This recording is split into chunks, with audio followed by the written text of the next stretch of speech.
Aujourd'hui sur Hémicycle, nous revenons sur une audition sensible consacrée à la neutralité et au financement de l'audiovisuel public, avec les responsables éditoriaux de France 2. Une discussion directe, parfois tendue, sur l'indépendance journalistique, le rôle du service public et la frontière entre information et éditorialisation.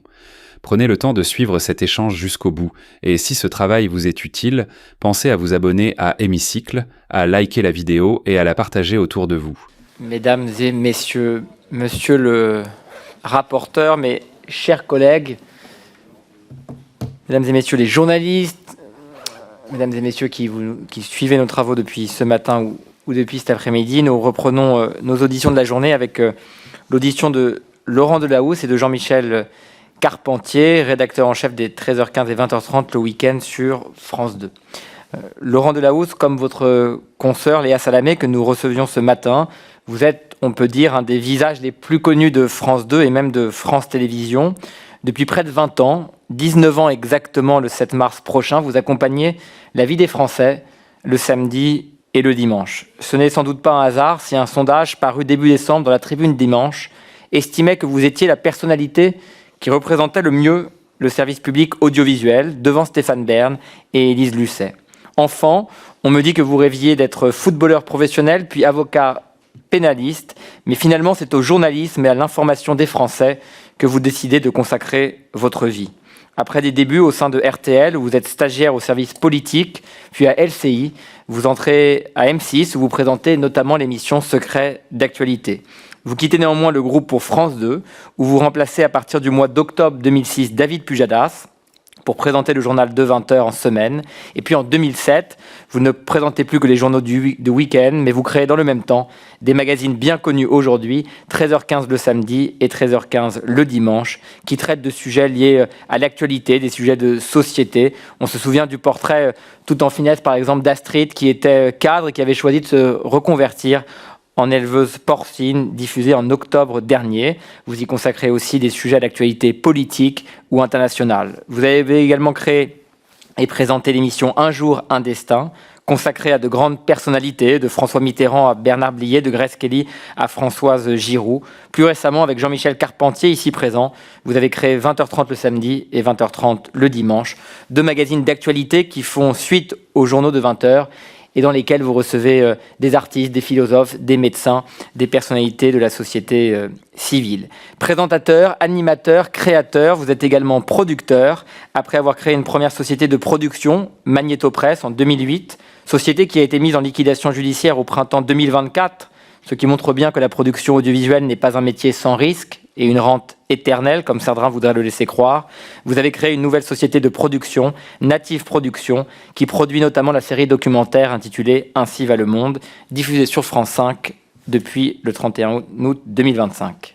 Jean-Michel Carpentier, vous avez été longtemps journaliste politique sur France 2, avant de devenir en 2001 rédacteur en chef adjoint du 20h de France 2. Par la suite, vous avez été en quelque sorte de toutes les aventures de Laurent Delahousse, occupant les fonctions de rédacteur en chef de 13h15 le samedi, de 13h15 le dimanche, de 20h30 le samedi et de 20h30 le dimanche. Avant de vous donner la parole, comme vous le savez, comme nous l'imposent les textes. Je vous remercie tout d'abord de déclarer tout autre intérêt public ou privé de nature à influencer vos déclarations. Et je vous rappelle que l'article 6 de l'ordonnance du 17 novembre 1958, relatif au fonctionnement des assemblées parlementaires, impose aux personnes auditionnées par une commission d'enquête de prêter serment, de dire la vérité, toute la vérité, rien que la vérité. Je vais donc vous inviter chacun à lever la main droite et à dire « je le jure ». Merci. Je vous remercie et je vous précise pour ma part que je suis membre du conseil d'administration de France Médiamonde depuis le mois d'octobre 2024 et que j'ai été co-rapporteur de la proposition de loi relative à la réforme de l'audiovisuel public au nom de la commission des affaires culturelles et de l'éducation. Je vous laisse la parole pour un propos liminaire de 10 minutes. Vous êtes des milliers à regarder Hémicycle chaque mois. Si vous êtes encore ici, c'est que vous appréciez notre travail. Beaucoup de personnes qui regardent régulièrement la chaîne n'ont pas encore pris le temps de s'abonner. S'abonner, pour vous, c'est un geste simple et gratuit. Mais pour nous, c'est énorme. Cela soutient la chaîne et nous permet de rester indépendants. Si ce contenu vous est utile, pensez à vous abonner maintenant. Merci sincèrement et bon visionnage. Monsieur le Président, Monsieur le rapporteur, Mesdames, Messieurs les députés, Je vous remercie d'abord de prendre le temps de m'écouter, car vous m'avez demandé de me présenter dans ce propos liminaire, d'évoquer mon travail, mon expérience au sein de France Télévisions, en tant que journaliste, réalisateur de documentaires, de rédacteur en chef du journal de 20h et de présenter, qui est une fonction, vous le savez, assez singulière. J'ai pris l'habitude durant des années de m'exprimer assez rarement, publiquement, car cette dernière fonction, la plus visible, est encore aujourd'hui un totem, selon moi, un pôle de stabilité pour les Français au cœur de notre profession et m'oblige depuis plusieurs années à une forme de devoir de réserve, d'équilibre dans ma prise de parole afin de respecter les Français dans leur ensemble. J'ai de la chance, beaucoup de chance d'exercer cette fonction passionnante qui n'est pas un long fleuve tranquille et qui nécessite de ne jamais oublier qu'elle est aussi une source de responsabilité, de rigueur et d'exigence. Porter à l'antenne un journal de 20h nécessite des choix, des débats, des vérifications permanentes, de ne pas se laisser aspirer par l'émotion de l'instant, savoir, face à son clavier, trouver les mots justes, chercher la mise en perspective des faits. Fabriquer un journal débute le matin au gré de la conférence de rédaction avec les équipes, les services, et ne s'achève pas au générique de fin. L'information reste en vous, elle se nourrit dans les heures qui suivent, et cela jusqu'au lendemain, et le lendemain encore et encore. S'asseoir à 20h dans ce fauteuil n'est donc que l'épilogue d'un long travail, un travail collectif. Cet exercice aura réglé mon agenda et m'aura fait gagner en ponctualité depuis plus de 18 ans, comme vous le soulignez. Je sais et je serai à chaque fois à 20h, le vendredi, le samedi et le dimanche, à l'heure. J'ai depuis une trentaine d'années maintenant choisi d'observer, d'écouter, de raconter les autres, de tenter de donner des clés pour comprendre, analyser l'évolution de la France et du monde. Tout comme celui-ci, notre profession a changé. Le contexte concurrentiel est différent avec l'arrivée de nouveaux médias et le mode de consommation de l'information a également connu une véritable révolution. Le journalisme a toujours été critiqué et c'est ce qu'il a construit, façonné, renforcé. La dérive serait qu'il devienne une cible permanente, un bouc émissaire. Devenir journaliste a été un choix, d'abord un rêve, né dès l'enfance, chez moi, grâce à la curiosité, l'ouverture sur le monde, la bienveillance de mes proches et de mes parents. J'ai exercé depuis toutes ces années presque tout ce que le métier de journaliste peut offrir comme moyen d'expression différent. J'ai commencé ma carrière, vous l'avez souligné, à la radio, au service politique d'RTL, rue Bayard, à Paris, une rédaction historique entourée d'Olivier Mazerolle et d'une figure tutélaire qu'il est difficile d'oublier, Philippe Labro. J'ai ensuite retrouvé ce même média quelques années plus tard, à quelques centaines de mètres de là. C'était rue François 1er, à Europe 1. Autre station intense, riche de ses signatures, c'est notamment l'oreille collée à mon transistor à écouter Stéphane Paoli ou encore le générique de cette fameuse émission qui était le Club de la Presse et ses intervenants que j'ai appris à suivre la vie politique qui me passionne toujours autant. J'y présenterai une tranche le soir intitulée Génération Europe 1. J'ai eu la chance d'avoir participé à la création de la première chaîne d'information, LCI, laboratoire de talents multiples, assez incroyables, où nous étions des couteaux suisses impatients de partir, de travailler, d'apprendre chaque jour. J'y ai donc appris beaucoup auprès de talents multiples, Étienne Boujotte, Jérôme Bellé, Pierre-Luc Séguillon, Philippe Besse ou encore Guillaume Durand et bien d'autres. J'y ai été reporter, chroniqueur d'un rendez-vous consacré aux photoreporters. J'ai ensuite accepté la proposition de présenter une tranche d'information dans l'ombre de plusieurs personnalités, et notamment David Pujadas, que je retrouverai avec plaisir plus tard, notamment pour de nombreuses soirées électorales sur France Télévisions. Ensuite, je me suis confronté au magazine, la narration documentaire, c'était sur M6, avec ce magazine du dimanche qui était Secret d'actualité. Je garde également en mémoire un homme avec qui j'ai eu la chance d'échanger régulièrement. Il dirigeait cette chaîne, il s'appelait Jean Drucker. Nous parlions de la télévision, du cinéma, mais aussi beaucoup de la vie, de la distance à garder vis-à-vis de la notoriété et de son caractère fragile. Il finira par me dire un jour que j'allais partir, ne pas rester à M6, car mon chemin était ailleurs. Il fut le premier à me dire que, selon lui, je présenterais un jour le journal de 20h. Quelques mois plus tard, nous étions en 2006, Patrick de Carolis, Patrice Duhamel, mais également Arlette Chabot, me proposaient de rejoindre France 2 afin d'y présenter les journaux en tant que joker, puis en tant que titulaire à partir de 2007 des éditions du Week-end. Dès nos premiers échanges, ils me demandèrent de réfléchir à faire évoluer le journal, son format, ses rubriques. Ils me proposèrent également de développer de nouvelles écritures, de nouveaux formats de magazines, de proposer les documentaires en ligne de mon précédent rendez-vous qui était Secret d'actualité à l'époque sur M6. C'est ce à quoi je me suis attaché en développant une collection de récits, de portraits, intitulés Un jour un destin. Vous l'avez souligné, de Jacques Chirac à François Mitterrand, de Claude Sautet à Patrick Devers, de Romy Schneider à Brigitte Bardot. Cette collection a rencontré un succès populaire sur les antennes de France Télévisions et est devenue une marque du service public. La création, la réalisation de documentaires, ce sont des heures et des heures de montage, jour comme de nuit, une transmission de savoir, un travail d'équipe, une façon de mettre en lumière notre patrimoine et une manière de démontrer que lorsque l'on se concentre sur la vie de ces grandes personnalités, au-delà de leur talent, ce que l'on retient, c'est le miroir qu'elles nous tendent, on y retrouve nos propres failles et nos blessures. Viendra ensuite une autre série, Un jour une histoire, portrait et récit du monde, entre autres, d'Al-Qaïda à Daesh, sur les traces de Klaus Barbie, portrait de Vladimir Poutine, des relations de la France et de l'Iran, ou encore du Mossad. J'ai également réalisé un film documentaire, Monsieur, pour le cinéma, portrait et confession de l'écrivain Jean d'Ormesson, que j'ai suivi durant de longs mois, et qui fait partie des rencontres et des échanges qui marquent une vie. Au sein de France Télévisions, très vite, j'ai eu la chance de trouver un équipier, un journaliste, un partenaire, et plus encore, en la personne de Jean-Michel Carpentier, qui m'accompagne aujourd'hui. Et donc, depuis près de 20 ans, avec lui, nous avons créé une équipe, et j'oserais dire une famille de journalistes, de réalisateurs, de cadreurs, de monteurs, qui ont traversé avec nous toutes ces années. Sans eux, sans ces rencontres, cette équipe, mon itinéraire n'aurait eu aucun sens. Cette liberté, cette volonté d'inventer, de créer en permanence sont probablement les raisons qui m'ont poussé à ne pas accepter les différentes propositions que j'ai reçues d'autres médias tout au long de ces années. Nous avons, avec Jean-Michel Carpentier, installé 2 premiers rendez-vous, 13h15 le samedi, 13h15 le dimanche, d'abord en direct, avec des rencontres entre responsables politiques et personnalités de la société civile. Je pourrais vous citer des dizaines de rencontres, mais je garde en mémoire juste un échange, peut-être en illustrant tout cela, qui résume peut-être l'esprit de notre travail, une rencontre étonnante et riche d'échanges entre Carole Bouquet et Arlette Laguillet. Il y en aura des dizaines d'autres. Jean-Michel Carpentier pourra bien évidemment vous apporter tous les éléments concernant ce travail. Des rencontres et des débats qui n'avaient jamais pour objectif de fracturer, de diviser les Français, mais à l'inverse de tenter d'y révéler ce qui nous différencie, bien évidemment, mais aussi ce qui peut aussi nous rassembler. Ces 2 rendez-vous se sont installés à l'antenne, ont rencontré leur public, créé une fidélité, incarnent aujourd'hui encore, je l'espère, une vision de ce que peut être la télévision, l'information, mais également, bien sûr, le service public. À l'aide de nos reportages, de nos documentaires, nous avons tenté, expérimenté, nous avons raconté l'actualité, la grande histoire, mais aussi la vie des uns et des autres au quotidien.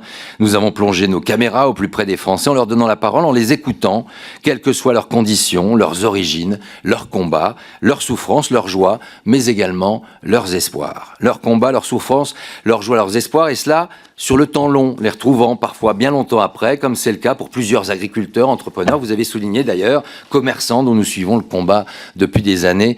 Combien de sujets au sein de nos territoires, les plus reculés et parfois oubliés. Avec Succession, série qui donne la parole à toutes les composantes de la vie politique, mais également le feuilleton des Français, qui est devenu au fil du temps en quelque sorte une radioscopie, un témoignage de l'évolution de notre société. Avec nos séries historiques, 13h15 remplit également une de nos missions, celle de ne jamais oublier qui nous sommes et d'où nous venons, de lutter contre l'oubli et les contre-vérités qui demeurent un poison contemporain. Du chant des partisans au combat des 2 Gisèle, Halimi et Pélicaud, de la saga des frères Michelin à la conquête de l'Arctique. À 1 heure de grande écoute, nous rassemblons régulièrement plusieurs millions de téléspectateurs en linéaire, mais également auprès d'un public plus jeune, avec la diffusion de l'ensemble de ces formats sur le digital et sur la plateforme. Le digital est devenu depuis plusieurs années, vous le savez, une urgence, une priorité, compte tenu de la révolution du mode de consommation des écrans par la nouvelle génération. Le digital est devenu donc un axe important de développement pour le service public. Cette révolution est un séisme pour tous les médias et pas seulement pour nous. À ceux qui voudraient croire que les jeunes ne s'intéressent pas, finalement ne visionneraient aujourd'hui qu'en scrollant des formats courts, zappant d'une image à l'autre, c'est une erreur.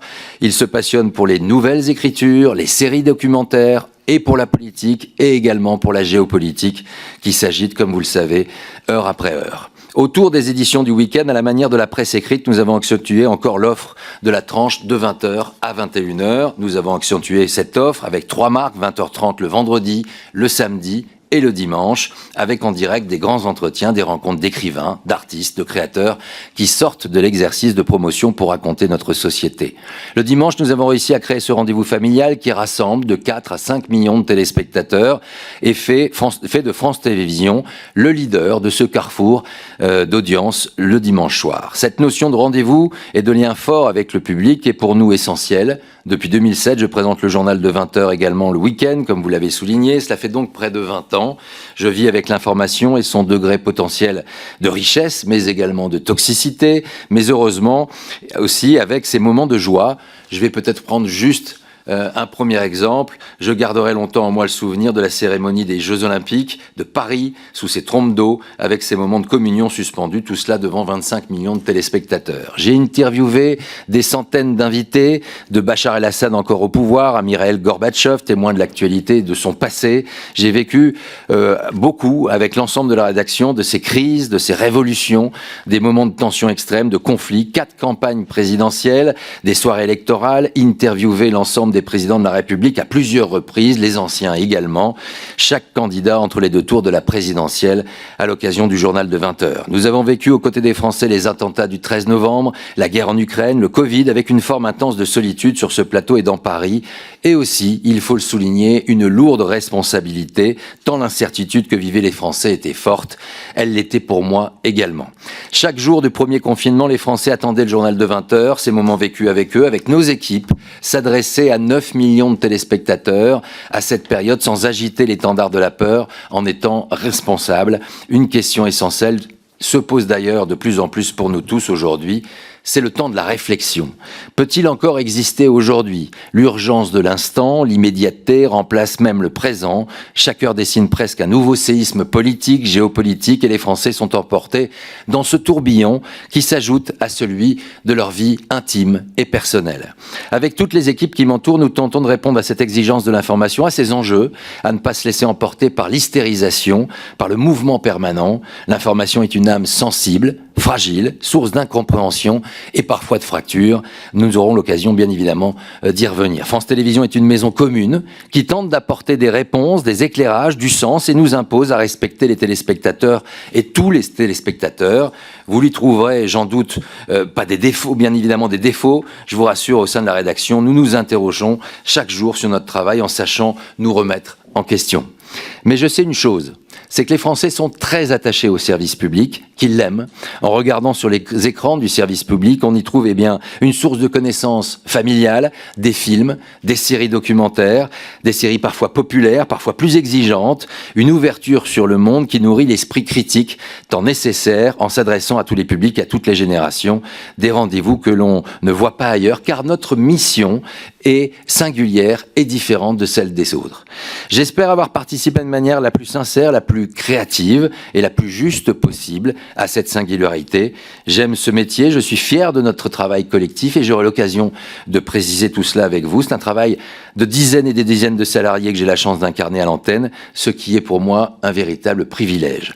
Je vais tenter de répondre à vos questions, non pas en tant que dirigeant, ce qui n'est pas ma fonction, mais en tant que salarié, certes, un salarié un peu plus visible que la moyenne, et j'imagine que c'est la raison pour laquelle vous avez souhaité m'auditionner. Merci beaucoup pour ce propos liminaire. J'aurais 2 questions très rapides avant de passer la parole au rapporteur.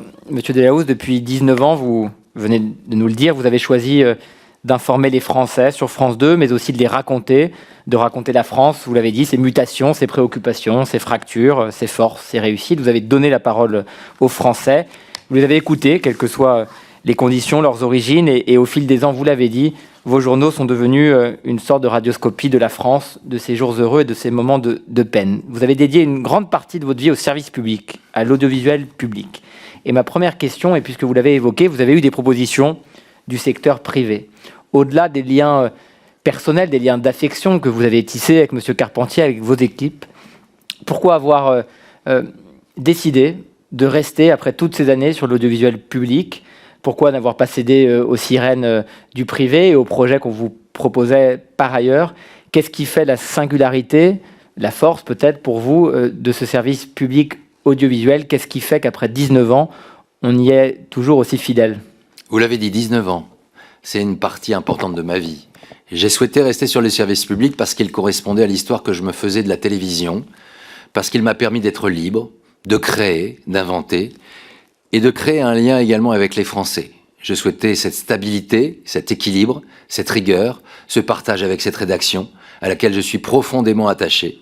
Ce qui m'a permis, au gré des années, à chaque fois, à chaque proposition, comme vous le dites, extérieure, de me poser cette question. Où serais-je le plus libre ?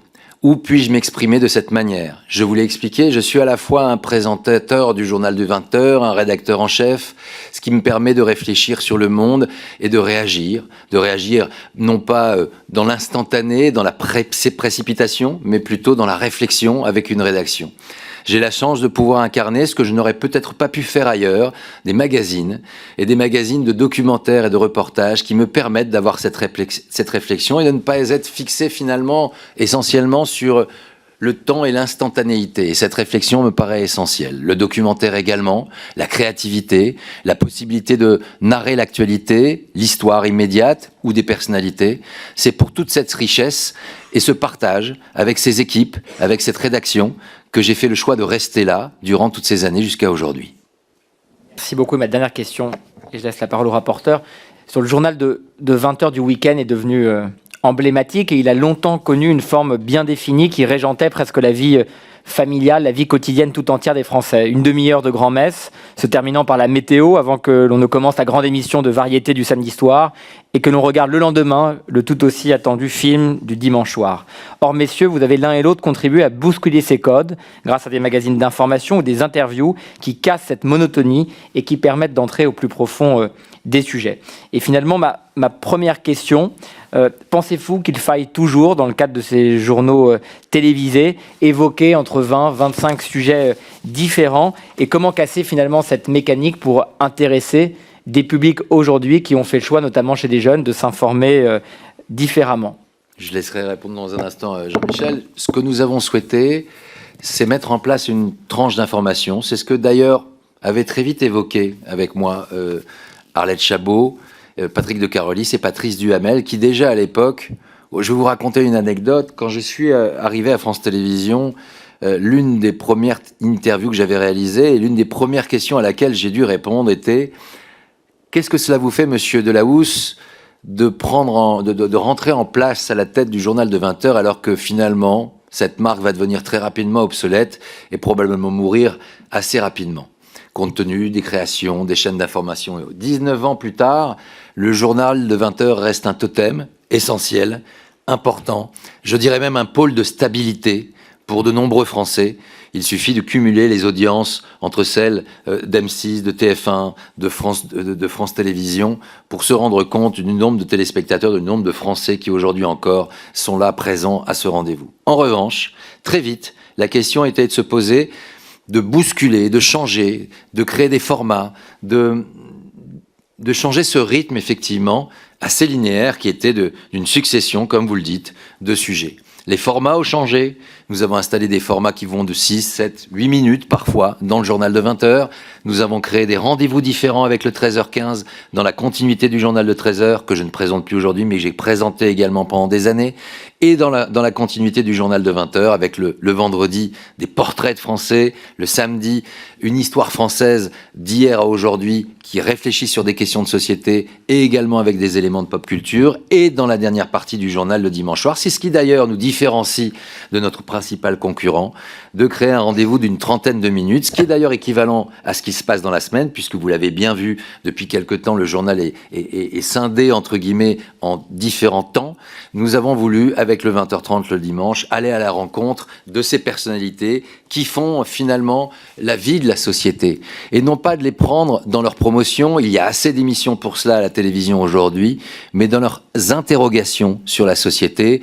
Quand je reçois hier Christophe André, psychiatre, sur ces questions qui sont la capacité de nous tous à être parfois résilients, c'est une question qui est abordée devant 4 à 5 millions de téléspectateurs et qui prend le temps de l'aborder. C'est ce qui nous différencie, c'est ce qui fait notre singularité et ce qui, je crois, apporte aussi, depuis que j'incarne ce journal avec les équipes et avec les réflexions que nous avons mises en place avec les différentes directions de l'information, un changement progressif des journaux. Je laisse le rapport. Peut-être vous compléterez le rapporteur à des questions qui rejoindront les miennes, je pense, et comme ça, vous ferez une réponse globale pour qu'on vous entende aussi, Monsieur Carpentier. Merci, Monsieur le Président. Merci, messieurs. Merci pour votre temps cet après-midi. On a, je pense, nombre de questions. Il va falloir faire circuler la parole. Ma première question, Monsieur Delahousse, concerne à peu près la même question que j'ai posée ce matin à Madame Salamé, parce qu'elle me semble primordiale. TF1 consacre environ 140 millions d'euros à l'information par an. Avec ce budget, vous le savez, la chaîne produit les 2 journaux télévisés parmi les plus regardés en Europe, une chaîne d'information en continu, dont l'audience est 2 fois supérieure à celle de France Info TV, ainsi que des magazines et des documentaires. France Télévisions, de son côté, dispose de moyens largement supérieurs, environ 230 millions d'euros pour l'information nationale, un budget qui est en hausse de 14% depuis 2017, près de 600 millions d'euros pour France 3, qui sont très largement dédiés à l'information, et même près de 50 millions d'euros par an pour France Info TV. Pourtant, c'est objectif de le dire, mais les résultats ne suivent pas. En 2025, le 20h de TF1 réunissait en moyenne 5,2 millions de téléspectateurs et celui de France 2, 3,8 millions. La dernière fois que vous étiez devant TF1, je crois, en tout cas des articles de presse que j'ai pu avoir à ma connaissance, c'était le 19 septembre 2015. Léa Salamé, ce matin, a d'ailleurs justifié cet écart entre TF1 et France 2 en arguant que, comme TF1 avait toujours été depuis longtemps devant France 2, il était normal que France 2 soit toujours derrière. Mais je vous avoue qu'on n'a pas eu tellement plus d'explications. Ma question est donc simple, et peut-être que vous pourrez nous éclairer. Comment est-ce que vous expliquez qu'avec au moins 2 fois plus de moyens, l'audiovisuel public fasse nettement moins d'audience qu'une chaîne privée commerciale comme TF1 ? Où résiderait le problème? Est-ce qu'il est dans la stratégie, dans la ligne éditoriale ou alors dans la gouvernance de France Télévisions? Merci, monsieur le rapporteur, pour cette question. Le journal de TF1 est un très bon journal.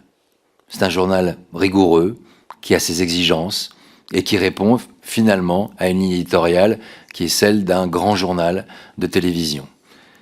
Et d'ailleurs, je souligne la qualité de ce travail et de mes confrères. Le journal de France Télévisions a sa différence et sa singularité. L'audience n'est peut-être pas la même priorité, nous n'avons pas les mêmes obligations. Vous dire ici que l'audience n'est pas essentielle, moi, tous les lendemains, j'observe bien évidemment la structure d'audience, les résultats, parce que notre rôle d'outsider, par rapport à effectivement notre principal concurrent, est également important. Il est aussi un moteur. Il n'est pas le moteur essentiel. Il n'est pas le socle de notre travail. Notre travail est finalement de proposer aux téléspectateurs un journal différent. Je vous l'ai établi et expliqué. Il est sur une tranche d'information déjà plus longue, de 20h à 21h. Il apporte un éclairage sur l'international peut-être plus présent. Il est avec ce qui nous permet d'avoir encore des correspondants à l'étranger, comme encore on l'a illustré ce week-end et encore dans le journal de 20h d'hier soir, tout simplement. Nous avons une richesse qui est la nôtre, qui est celle d'avoir une ligne éditoriale et de nous adresser au plus grand nombre en s'intéressant à tout le monde et en tentant de réaliser le journal le plus équilibré et le plus rigoureux. Nos résultats sont ceux que je peux vous dire, 4 millions de téléspectateurs encore hier soir. 4 millions de téléspectateurs, 4 millions à 20h30 également. C'est un score régulier que nous installons. 4 millions de téléspectateurs, c'est important. C'est beaucoup de monde. Beaucoup de monde. Aujourd'hui, notre principal concurrent est devant nous. Comme vous l'avez souligné, il y a eu des hauts et des bas. Nous faisons tout avec rigueur, responsabilité pour renouveler en permanence le journal. C'est ce que je tente de faire avec mes équipes. Vous savez, le journal commence tôt le matin, finit tard le soir, infuse encore un petit peu pendant la nuit, et je me réveille encore avec cela dans la tête à chaque fois. Et c'est la même chose pour les équipes qui m'entourent et pour les équipes qui préparent le journal. Préparer un journal de 20 heures se fait sur un temps long, se fait sur le temps de la réflexion, du débat, et c'est ce que je soulignais dans mon propos liminaire. Il n'y a aucune improvisation dans ce métier, aucune improvisation. Nous travaillons beaucoup, nous respectons le téléspectateur, nous avons un cahier des charges qui est probablement différent. Pour ce qui est des questions budgétaires que vous soulignez, d'abord, vous l'imaginez bien, vous avez pu interroger les différents responsables de France Télévisions, les directeurs de France Télévisions sur ces questions. La seule chose que je peux vous dire, c'est qu'effectivement, nous avons un budget important et nous sommes extrêmement vigilants dans la gestion de ce budget. Et il y a une chose que je voudrais préciser. Depuis plusieurs années, pour éviter tout fantasme, que les questions budgétaires d'économie guident l'organisation de notre travail, ce sont des éléments que la direction et que les salariés ont pris en compte. France Télévisions ne vit pas dans un autre monde, monsieur le rapporteur, de là, et bien au contraire, nous proposons toujours aujourd'hui des programmes différents qui répondent aux exigences et à nos missions, mais peut-être effectivement avec des conditions budgétaires qui ne sont plus les mêmes qu'il y a quelque temps. Merci pour ces précisions, monsieur le rapporteur. Oui, c'est un petit tic d'avoir tout. Merci, Monsieur le Président. Merci, Monsieur Delahousse. Depuis 2015, la direction de l'information de France Télévisions, vous le savez, a connu pas moins de 7 directeurs successifs. Thierry Tuillier, Pascal Golomer, Michel Field, Yannick Letranchant, Laurent Guimier, Alexandre Cara, et désormais, on l'a appris il y a quelques jours, Philippe Corbet. Pourtant, ce même Thierry Tuillier a été remercié par Delphine Ernotte à son arrivée en 2015. Et il occupe depuis près de 10 ans cette fonction, la même fonction, mais chez TF1, sans discontinuité et avec des résultats qu'on peut qualifier d'incontestables. Et vous venez d'ailleurs de saluer les résultats et la qualité de l'information sur le groupe TF1. Comment est-ce que vous expliquez, vous, cette instabilité chronique à la tête de l'information chez France Télévisions? Je rappelle que vous êtes un journaliste et vous faites partie aussi de cette équipe d'information chez France Télévisions. Comme vous l'avez souligné, j'ai croisé de nombreux directeurs de l'information et de la rédaction. Être directeur de l'information et de la rédaction, je suis obligé de vous dire que c'est un sacré job, et peut-être particulièrement dans le service public, compte tenu des responsabilités, compte tenu de la pression particulière qu'il peut y avoir. Je vous jure que ça fait de bonnes journées quand on est directeur de l'information, dans l'hystérie du monde, dans la pression quotidienne. Et je souligne, et je tiens ici d'ailleurs à cette occasion à souligner le travail d'Alexandre Cara. Un départ de ce poste est toujours pour lui, je l'imagine, une déchirure. Ça l'est également pour une rédaction, parce que nous partageons des moments extrêmement importants. Et je prends juste un exemple. Il est le responsable de ce choix qui est parfois d'envoyer des reporters à l'autre bout du monde sur des lignes de front. Il s'endort avec cette décision, se réveille avec cette décision et s'en inquiète. Il doit trancher, je pense, 10 à 15 décisions par heure, parfois qui sont multiples. Et donc, effectivement, je tenais à souligner ici ce que pouvait représenter ce travail au sein d'une rédaction. Le journaliste n'est pas une somme de petits ou grands débats autour d'un plateau, ce n'est pas non plus avoir un avis sur tout. Je souhaite la bienvenue à Philippe Corbet qui prendra la suite d'Alexandre Cara.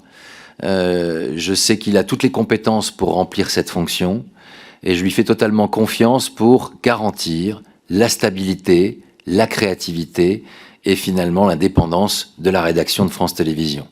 Vous soulignez le travail de Thierry Tuillier, que j'ai connu au sein de la rédaction de France Télévisions. Il effectue, comme vous le dites, un excellent travail à TF1, comme il le fut effectivement à l'occasion de son travail au sein de France Télévisions. Nous avons eu la chance, et j'ai eu la chance, de travailler au cours de ces années avec les différents noms que vous avez cités. Peut-être que le travail au sein de la rédaction et la direction de l'information de France Télévisions peut conduire, on va dire, à des baux d'exercice de cette fonction plus courts que sur une chaîne privée. Mais j'ai pas plus de commentaires à vous apporter sur cette question. Merci, Monsieur Delahousse, pour votre réponse. Une question rapide de ma part. En quoi, de manière très concrète, le traitement de l'information réalisé par France Télévisions, au-delà des sujets, de la diversité des sujets dont vous avez parlé dans votre propos liminaire, en quoi ce traitement peut-il se distinguer de celui d'une chaîne privée? Comment est-ce que vous appliquez, vous, cette exigence d'une mission de service public dans le traitement de l'information, dans la façon d'animer vos journaux, de préparer vos émissions? Qu'est-ce qui fait, au fond, l'ADN du service public de l'information? C'est d'abord un travail collectif. Je ne parlerai pas à «je», c'est plutôt «nous». Nous travaillons tous ensemble à mettre en place le journal le plus équilibré, celui qui s'adresse aux questions que les Français se posent, les uns et les autres, à mettre en place un dispositif, et comme vous le savez, extrêmement encadré, où la parole politique est respectée, équilibrée, parfois calculée, puisque c'est la règle, pour que les uns et les autres aient la capacité de s'exprimer dans un temps qui leur est imparti, et que cet équilibre soit respecté. Le journal de 20 heures, il a son particularisme sur les services publics, dans sa science du décryptage, je vous le dis, dans la variation de ses formats, dans la capacité à réagir sur le plan international et d'alimenter des éditions spéciales. France Télévisions a régulièrement cassé son antenne pour effectuer des éditions spéciales dès lors que l'actualité internationale l'exige. Tous ces éléments additionnés donnent au service public, dans son traitement de l'information, une valeur ajoutée, ou en tout cas une singularité. À cela, on pourrait ajouter, c'est ce que je vous le disais, une tranche d'information plus longue, qui donne la parole finalement à des représentants de la société civile dans des interviews que je ne vois pas chez mon principal concurrent, comme vous le citez, en tout cas dans ce format-là, de cette longueur-là. Donc ces spécificités accumulées les unes aux autres font du journal de 20 heures de France Télévisions un journal différent. Attention, nous travaillons sur la même matrice. Cette matrice, c'est l'information et l'actualité. Donc je ne revendique pas non plus de faire un journal complètement différent de celui de nos principaux concurrents, mais nous faisons un journal qui a son ADN, son identité depuis des années, un journal qui réfléchit, qui apporte des éclairages, avec une rédaction à chaque fois mobilisée pour nous apporter, et également, effectivement, je vous le disais, le prisme des services que nous avons encore et des bureaux que nous avons encore à l'étranger nous apporte, je l'espère en tout cas, une valeur ajoutée. Est-ce que peut-être juste Monsieur Carpentier, ou je laisse le rapporteur bondir, pour vous exprimer à un moment de cette... vous avez une question sur le sujet encore, Monsieur le rapporteur, ou on laisse... Absolument. Peut-être une question qui peut vous concerner tous les deux. Je serais ravi d'avoir vos réponses. Une question d'ordre budgétaire, puisque dans son dernier rapport, nous les avons entendus, la Cour des comptes décrit une situation chez France Télévisions de quasi-faillite, avec un déficit cumulé de 81 millions d'euros depuis 2017, des capitaux propres qui sont inférieurs à la moitié du capital social, qui fait peser un risque de dissolution selon le Code de commerce, une trésorerie négative alors qu'elle était abondée à hauteur de plusieurs dizaines de millions d'euros il y a seulement quelques années. Le président, d'ailleurs, le premier président de la Cour des comptes, Pierre Moscovici, qualifie la situation, je le cite, d'une situation qui n'est plus soutenable, qu'une entreprise normale ne pourrait tolérer. Vous le savez, la question budgétaire est centrale chez France Télévisions et chacun s'accorde à dire que cette entreprise, parce qu'elle utilise encore plus l'argent des Français, doit parfaitement maîtriser son budget et ses dépenses. Alors, au niveau de l'information et dans vos propres missions, quels sont les moyens dont vous disposez? Quels sont aussi les leviers d'optimisation budgétaire que vous identifiez sur le domaine de l'information chez France Télévisions? Et de façon peut-être plus pragmatique, lorsque vous choisissez des sujets de reportage, le format du journal, des émissions, est-ce que vous intégrez systématiquement la question du coût dans vos décisions éditoriales? Peut-être, monsieur... Une précision, pardon.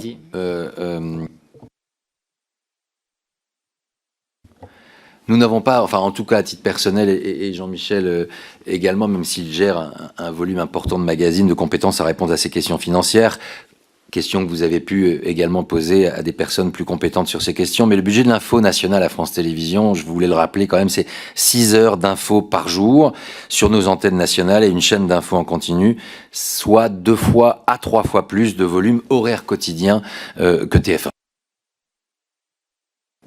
Peut-être monsieur Carpentier, est-ce que c'est la question que tout à l'heure nous avons posée à celles et ceux qui font le JT la semaine, donc avant vous, sur effectivement, est-ce qu'aujourd'hui les contraintes budgétaires pèsent sur la manière dont vous organisez vos journaux et, comme disait le rapporteur, sur les choix que vous faites? Oui, bien évidemment. Peser, le mot est un petit peu fort, parce que ça voudrait dire que c'est un paramètre essentiel et prioritaire, mais c'est effectivement une préoccupation permanente. Nous ne pouvons pas nous permettre de laisser débrider une créativité, une volonté d'aller un petit peu partout comme pourrait nous l'emmener l'actualité, mais nous sommes toujours prêts à regarder de très près le coût des décisions éditoriales que nous prenons. Pour la partie du journal, cela vous a été dit ce matin. par les responsables du journal de la semaine. Je ne m'occupe plus du journal du week-end, je m'occupe des magazines. Elsa Palot, la rédactrice en chef des journaux du week-end, pourrait vous le dire. Elle également et son équipe pour organiser et le travail des journalistes. Évidemment que nous avons sans cesse en tête la préoccupation financière. Bon, elle ne doit pas non plus nous, nous empêcher de prendre des décisions qui sont nécessaires lorsqu'il s'agit d'envoyer une équipe au bout du monde ou pendant 15 jours parce qu'elle va nous ramener un reportage de 90 minutes. Il est certain que nous avons évidemment la priorité de mettre en place cette décision. Lorsque nous prenons une décision éditoriale, il faut savoir qu'elle est validée par une quadruple signature de la hiérarchie de l'entreprise. Nous avons une signature de la direction de la production, une signature de la direction des moyens. Pour ce qui nous concerne sur les magazines, une signature de la direction des magazines et celle de la direction de l'information. Donc il y a un engagement contractuel et financier qui relève de cette décision. S'il y avait une anomalie, un dépassement, un risque budgétaire, il serait très vite repéré. Mais, comment vous dire, en permanence, nous y pensons. En permanence, nous avons en tête d'être responsables sur le plan financier, mais pas au point de nous paralyser dans les décisions que nous devons prendre. Merci beaucoup, monsieur le rapporteur. Dans les magazines d'actualité que vous présentez, 13h15 le samedi, 13h15 le dimanche, 20h30 le samedi, 20h30 le dimanche, vous recevez régulièrement des personnalités qui participent à façonner le paysage politique, médiatique et culturel français. Une question que des millions de Français se posent, j'imagine, mais qui décide de la sélection de ces invités dans ces émissions et quels sont les critères objectifs précis que vous appliquez? Cette discussion, elle fait l'objet d'une décision collégiale, puisque nous en parlons entre nous. Nous sommes rédacteurs en chef de ces magazines et nous avons une équipe avec qui nous débattons et avec qui nous décidons, effectivement. Qu'est-ce qui motive? Ça peut être l'actualité, bien évidemment. Cela peut être effectivement également l'essentialité finalement d'un moment où effectivement nous avons besoin d'un éclairage complémentaire sur une actualité et puis également l'actualité de ces personnalités, qu'elles soient culturelles ou autres. Je pourrais compléter la réponse en particulier sur le plan politique, puisque nous sommes à l'Assemblée nationale. Vous pouvez peut-être expliquer que ce n'est pas les mêmes règles pour le magazine et les journaux télévisés. Enfin, peut-être juste... Oui, là, je vous parle des magazines. Des magazines. C'est ça, monsieur le mais rapporteur. la question était générale, je pense, non? Vous pouvez répondre de façon générale. Alors, sur les magazines, pour ne pas... Parce que précisément, nous avons créé ces magazines avec, à chaque fois, un ordre comment dire, nous avons créé une série de magazines avec des objets particuliers. Nous avons notamment créé une série qui s'appelle Succession. Je ne sais pas si vous la connaissez. Le 26 mars 2023, nous avons diffusé le premier épisode de cette nouvelle série, en prévision de l'élection présidentielle de l'an prochain. Et nous avons depuis réalisé et diffusé 11 épisodes. Cette série se veut novatrice sur la forme et sur le fond. C'est la seule émission de reportage consacrée à la vie parlementaire de tout l'audiovisuel public. Le cadre en est celui de l'Assemblée nationale. Et ces personnages sont les vrais députés, les hommes et des femmes qui sont intervenus dans les 11 épisodes de Succession. Nous filmons ces députés dans l'hémicycle, dans les coulisses de l'Assemblée, mais parfois aussi dans leur circonscription au milieu des Français. Je ne vais pas vous donner la liste des 226, je dis bien 226 personnalités politiques qui sont intervenues dans les 11 épisodes, en 3 ans de travail. 226 personnalités qui ont accepté nos caméras sans jamais un refus. Mais pour illustrer mon propos, je vous cite rapidement quelques-uns des principaux personnages que nous suivons au fil de nos épisodes. Pour les démocrates, M. Philippe Vigier. Pour Ensemble pour la République, Mme Olivia Grégoire. Pour Horizon, Mme Marie-Agnès Poussier-Winsbach. Pour la droite républicaine, M. Aurélien Pradier, puis M. Laurent Wauquiez. Pour le Rassemblement national, Mme Laure Lavalette, puis M. Sébastien Chenu. Pour l'UDR, Mme Christelle Dintorni. Pour LFI, Mme Alma Dufour, puis M. Éric Coquerel. Pour les communistes, M. Fabien Roussel, puis M. Stéphane Peu. Pour les écologistes, Mme Sandrine Rousseau. Pour les socialistes, M. Arthur Delaporte. Et pour l'IOT, M. Charles de Courson. Un mot très court pour vous raconter quelque chose de très significatif. L'une des grandes originalités de cette série, c'est d'avoir proposé et obtenu l'accord de tous ces députés pour venir sur le terrain échanger leurs arguments, souvent opposés, sur place, au milieu des Français. Un seul exemple parmi d'autres sur l'un des points les plus difficiles de l'actualité, l'immigration. Dans l'épisode intitulé « Succession, frontières et fractures » du 12 novembre 2023, nous avons diffusé une rencontre à Vintimille, sur la frontière franco-italienne, très surveillée par la police puisque c'est un passage de migrants clandestins. Une rencontre entre le député socialiste Arthur Delaporte et la députée UDR Christelle Dintorni, qui ont bien voulu venir débattre de leurs idées respectives sur l'immigration devant les grilles de la frontière. Et cela s'est très bien passé, sans concession, mais très bien passé.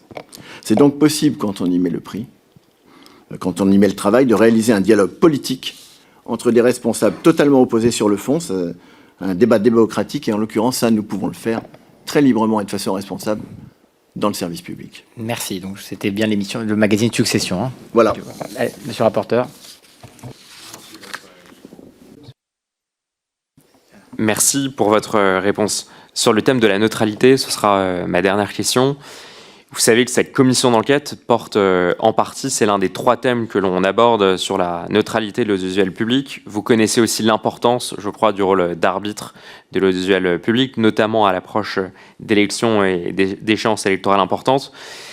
Pour savoir si les thèmes que vous abordez au JT parlent à tous les Français, un bon indicateur est aussi de regarder si vous réussissez à rassembler tous les Français, quelles que soient leurs préférences idéologiques ou partisanes. J'ai donc regardé l'un des derniers sondages qui se prêtait à ce sujet, c'est celui de l'IFOP du 12 juin 2024, qui a été publié dans le magazine Marianne. Dans ce sondage, on apprend que seuls 15% des téléspectateurs du JT de France 2 ont voté RN aux dernières élections européennes, soit 2 fois moins que la moyenne des Français. Au contraire, 26% des téléspectateurs de votre JT ont voté Raphaël Glucksmann, soit cette fois-ci 2 fois plus que la moyenne des Français. Si je compare maintenant votre journal télévisé avec celui de TF1, 44% des téléspectateurs du JT de 20h de TF1 ont voté RN aux européennes, mais seuls 7% ont voté pour M. Glucksmann. Ma question est donc simple. Pourquoi est-ce que votre JT, et je dis vous, mais c'est aussi celui en son temps de Mme Lapix, de M. Bugier, intéresse-t-il proportionnellement à leur poids électoral 4 fois plus les électeurs socialistes que les électeurs du Rassemblement national? Merci, monsieur le rapporteur, pour cette question.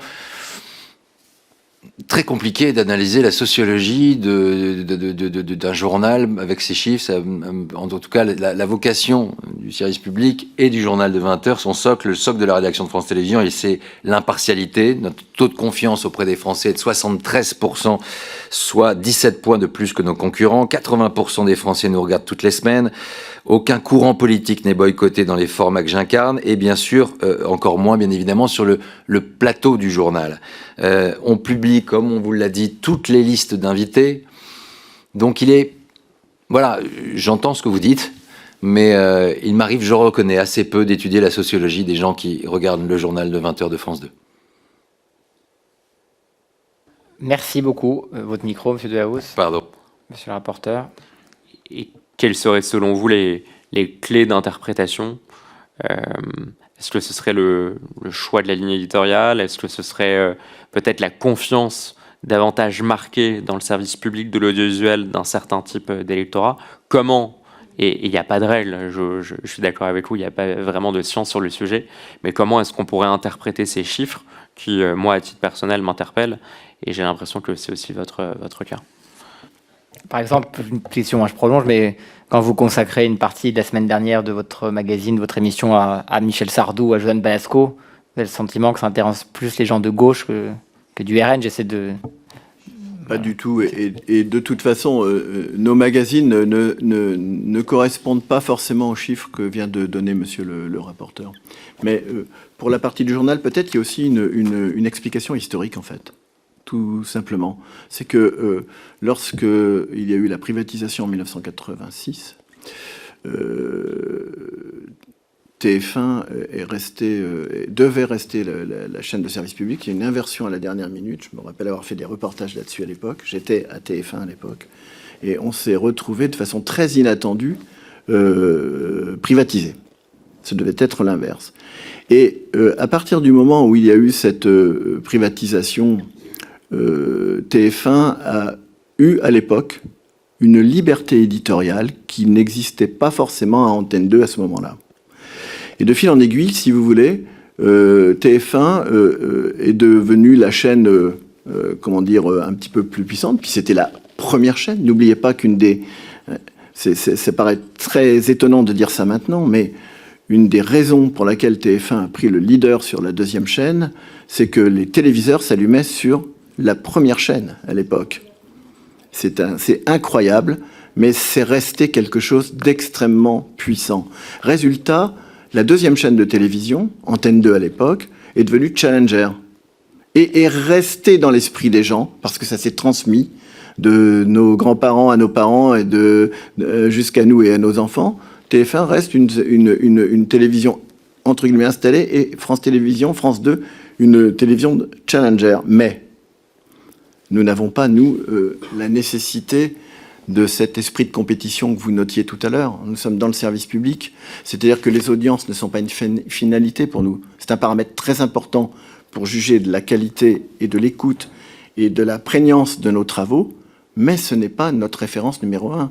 J'étais à TF1 lorsque Patrick Lelay, grand dirigeant de la chaîne, disait qu'il fallait organiser les espaces de cerveau pour la publicité.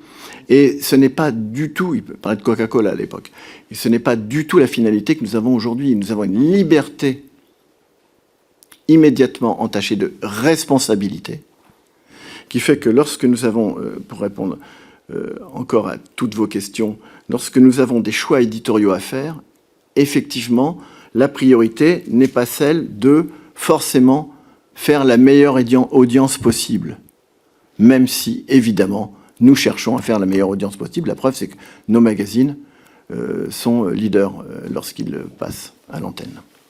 Et la confirmation, c'est que les journaux de France Télévisions, pour ceux qui nous écoutent, s'adressent à tout le monde. Merci pour vos réponses. Une autre question qui concerne un sujet important. On a beaucoup parlé de ce chiffre depuis le lancement de cette commission d'enquête. C'est le salaire moyen chez France Télévisions, qui est d'environ 72 000 € par an, qui place le salarié moyen de France Télévisions parmi les 9% des Français les mieux rémunérés. Dans le même temps, plusieurs organisations syndicales que l'on a reçues, que l'on a entendues, ont alerté sur la situation des journalistes les plus précaires, en particulier les pigistes chez France Télévisions. Le syndicat national des journalistes nous a décrit une citation avec, je les cite, « un petit nombre de rémunérations très élevées chez France Télévisions ». Je rappelle d'ailleurs que près de 30 directeurs gagnent plus que le président de la République. Je crois que 15% des employés de France Télévisions gagnent plus de 80 000 € par an. Et de l'autre, une grande majorité de journalistes qui sont maintenus dans la précarité. Est-ce que vous comprenez l'émoi des représentants syndicaux chez France Télévisions?